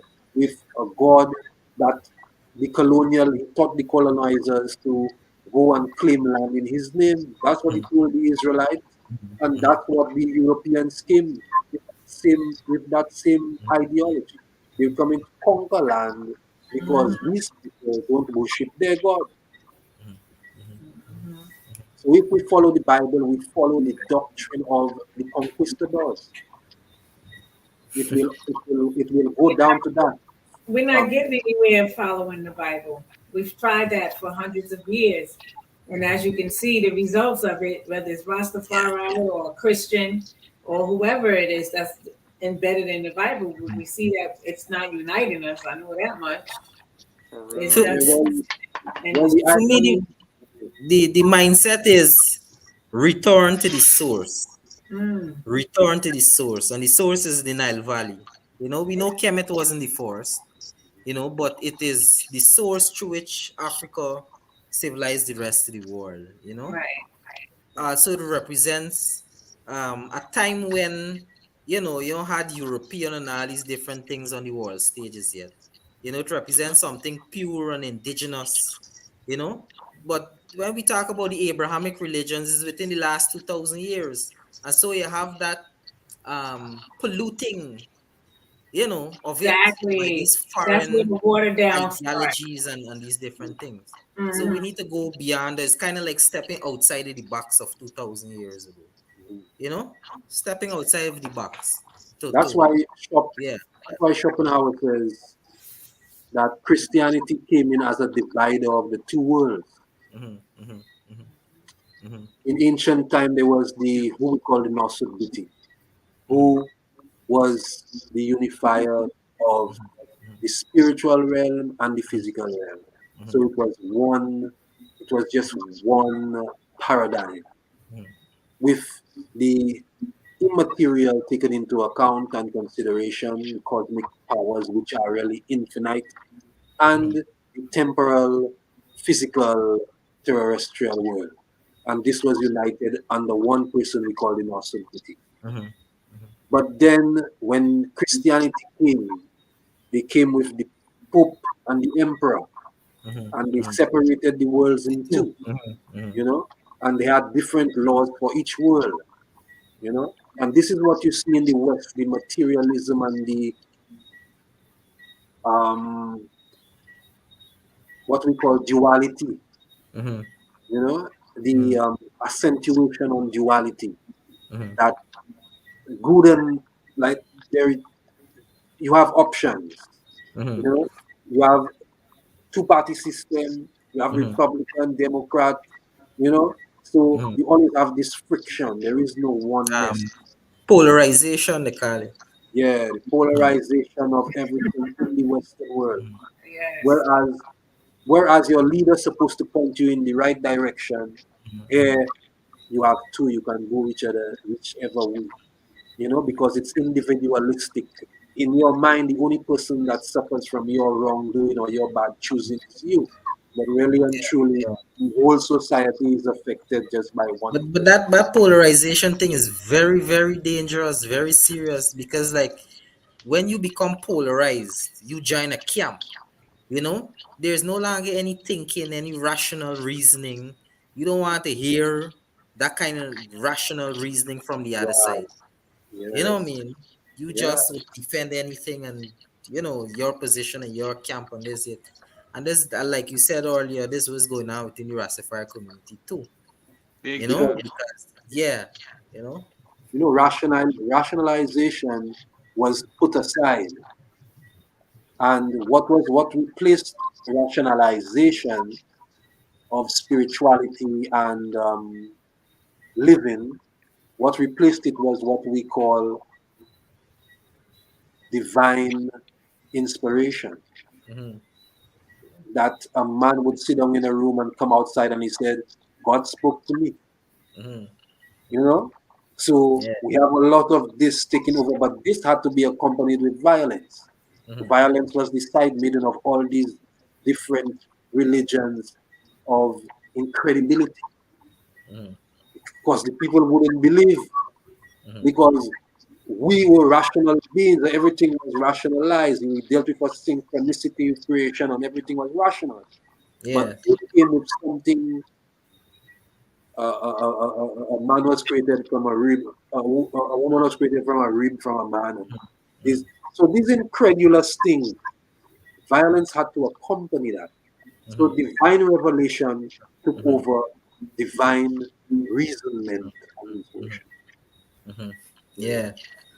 His Majesty said that civilization is by nature the victory of persuasion over force. We must be able to reason with each other, That's you right. know, and Yeah. convince each other within reason, rational reasoning, you know. Yeah. But racists don't reason like before. We don't reason. We don't reason like before. Because you see the information again, a lot of racists scared, a lot of racists full of ego, a lot of racists know boy what they know. That's back in the 60s and 70s information, they just regurgitating, and the people around them get tired of that already. They head out for More gossip take 50 over the years. thing now, you know. They ain't the Yeah. rhetoric for 50 years. The youths now coming up with the new inspiration, talking about Osiris, Osiris and Mhm, Isis, Horus. And you know, the racists coming with Jesus Christ and things. Yeah. So having that friction between the Yeah. modernists coming up in the knowledge because it's all around them, and the Mhm. elder race who had to seek Mhm. for what Mhm. they know. And they Mhm. hold it dearly because it wasn't available. It wasn't available. They had to seek for that knowledge Mhm. of the hidden things in the Bible.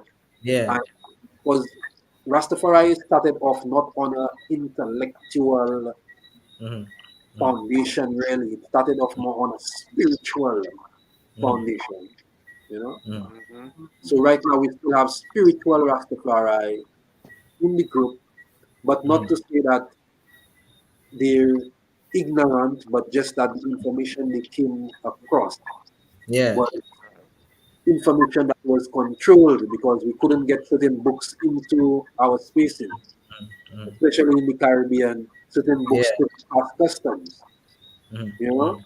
So the population, just like what they call paternalism, especially Mhm. in the Caribbean, that they make laws to protect you from yourself.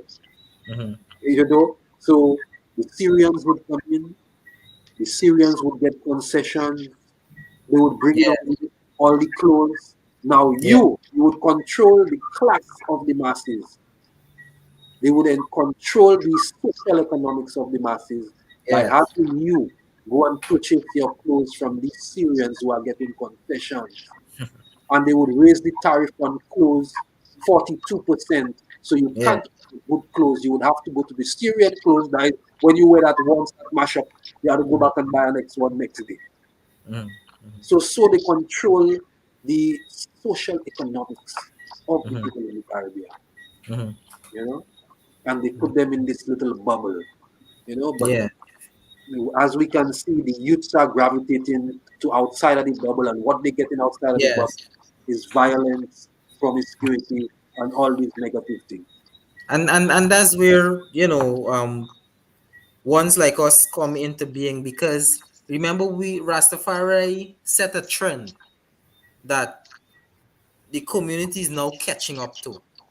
You know, concepts such as this whole self-love and self-care and all And the these whole different. cannabis movement. Yes, now Natural, persons are talking natural about hair, natural. natural hair and these things, but they're grazing without any kind of direction, when Rasta was supposed to be providing the direction as the person who inspire that kind of movement that we have.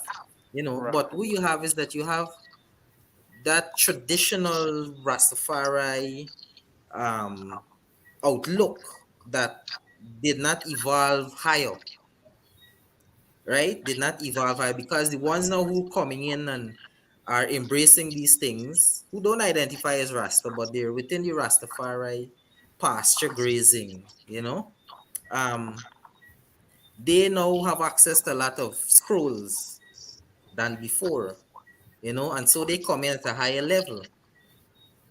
So you need ones now who are even way beyond that now, that could even guide them and bring them forward, and these kinds of things, because you can't go and tell them certain things. They're gonna say, man, watch the evidence there, this thing we're talking about, it make no sense. Yeah, you yeah, know yeah. I know how deep it goes, man. yeah. Someone learn to read from the Bible.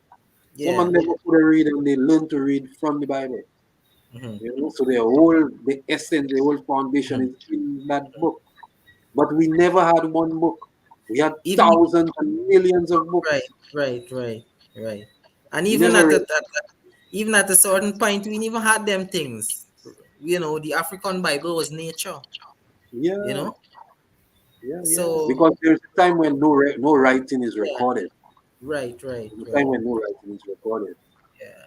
Yeah, that's So, true. but what I'm saying right now too is that in terms of us setting these standards and so on, we still have within the Caribbean um that ideal that Howell had laid down, Rastafari community living, right? Like in Suriname, you have Maroon communities that have become Rastafari without giving up the African Maroon culture. So you still go into the village and find the medicine man, who's doing healing and all these different things and so on. You know, so what we're looking to do is maybe like make a connection to those communities and send ones to get grounding and training, you know, because even right now we have a elder brother who was into herbs and all these different things. He's make a lot of products, even perfume from herbs like bay leaf, cream, eye drop, different things, oils to rub pain and all these different things. But he went over there about maybe 2 years now. He over there, and he's going through initiation and learning all these things within the Maroon Rastafari community. You know, so things like those are options you could explore too. Because since Howell and Pinnacle, Rasta kind of dispersed, and we never really returned to that kind of community living. You know, Yes. It yeah, lost its shine. For yeah. real, we lost Not it. shining anymore. For real. And it was deliberate on the part of Babylon because it The happened in diamond Guyana is too. there. It's still a diamond, but the diamond needs some fluffing. Yeah, yeah. Well, It boy, happened in Guyana too. The destruction of that kind of community living because they found the independence president of Guyana, the father of the nation. He had given us lands in the mountains, gold lands right now, you know. Um, but after him, those things were destroyed. The police and the soldier went in and destroyed and dispersed the flock and all these different things. So, that's what we're trying to rebuild in Guyana because we have the land and these things fit, right? Community living. Mhm. So, yeah. Before we leave tonight, I want to ask you a question. Mhm. Since you're in Guyana, that's in regards to Walter Rodney and Yeah. his murder. Uh-oh. Has it been proved that Bonham had anything to do with his murder? They had a commission that was done that establishes a link between Barnum and the murder of Walter Rodney. But there was a lot of political dimensions to it, because it was done, the commission was done under the Indian government, and they had an interest to really like, show Barnum in a certain way. But there is evidence there that if he wasn't complicit in it, he knew what was going on. He knew Mm, what was going on. But from our perspective, because I mean in Guyana here, even though you have the whole Barnum Walter Rodney divide, we know in the Caribbean, Walter is very much looked up to on the wider world. mhm, But in Guyana, you don't really find that much, especially within the Rastafari community. We're more Barnumite in our orientation. mhm, yeah, yeah, yeah, Um, yeah, but yeah. for how we look at it is that, Walter put himself in a position where if the CIA decided to take him out, it would Barnum would naturally get the blame. You know, Mm, if the PPP decided to take him out, Barnum would get the blame. And that was the time where people like Walter Rodney were being taken out. yeah.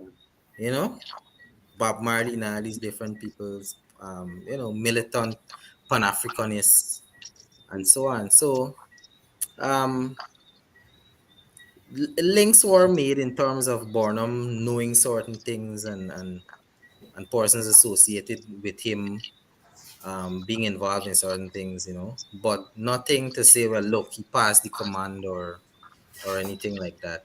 And then Okay. thing two, you have a situation where people might say, man, Walter Rodney was accumulating guns based on even his own party, Mm, and looking to start something.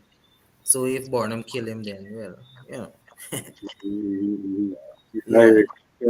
right. Yeah, I heard it. Because was it that you doing sitting in a car with a bomb in your lap?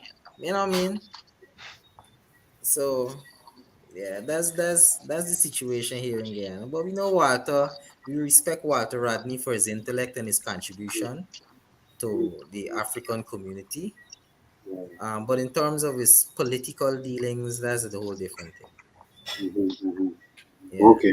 Give thanks, give thanks. yeah. Iris, I think I'll seal it up myself there. Yes, sir. Yes, sir. I joined a little late. No, but it was a pleasure. You know, Yes, yes. You need to yeah, continue it because that I For think that's real. what we had. I think I'd reached out to the guy. You said we got to do something like this. yeah, So yeah, yeah, yeah. We are doing something to yeah, bring but we can need to bring build in on new it. words. We need to build on it. You know? Yeah, and share literature, share Yeah, yeah, important yeah, literature, things we, because yeah. there's a lot of things hidden in different books. Looking at the cover, you'll never know until Yeah, you there's read. some main Until, areas. There's some main so, areas, for example, like in the area of health and herbs, what we right. call original medicine, because we're trying to put together a herbal manual Mm, specific to Guyana. You know what I mean? To be a part of that kind of initiation and training for Rastas. Because beautiful. people look to us. People look to us as that, right? But we don't have people can't come into our community and say, well, you know what I mean? They don't want to deal with contemporary thing. And Mhm. Rastas have these exports and these, you know what I mean, these experts and professionals in dealing with original medicine. You know, Right. those things don't exist.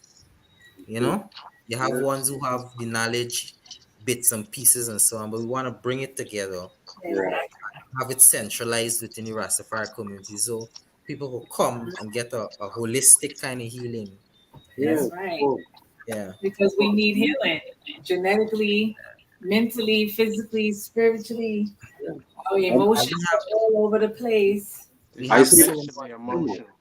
you know, and healing is more than just giving somebody a tablet or you know Uh-huh. from the African overstanding of medicine. You can't separate medicine and magic, you know, because if you're gonna give them something, maybe at well in this sense a tablet, you just gotta activate these things. You gotta know the spell where you gotta God. speak. Yeah, You yes, know what I yes. mean? To activate the ingredients and all Yeah, these yeah, things. yeah.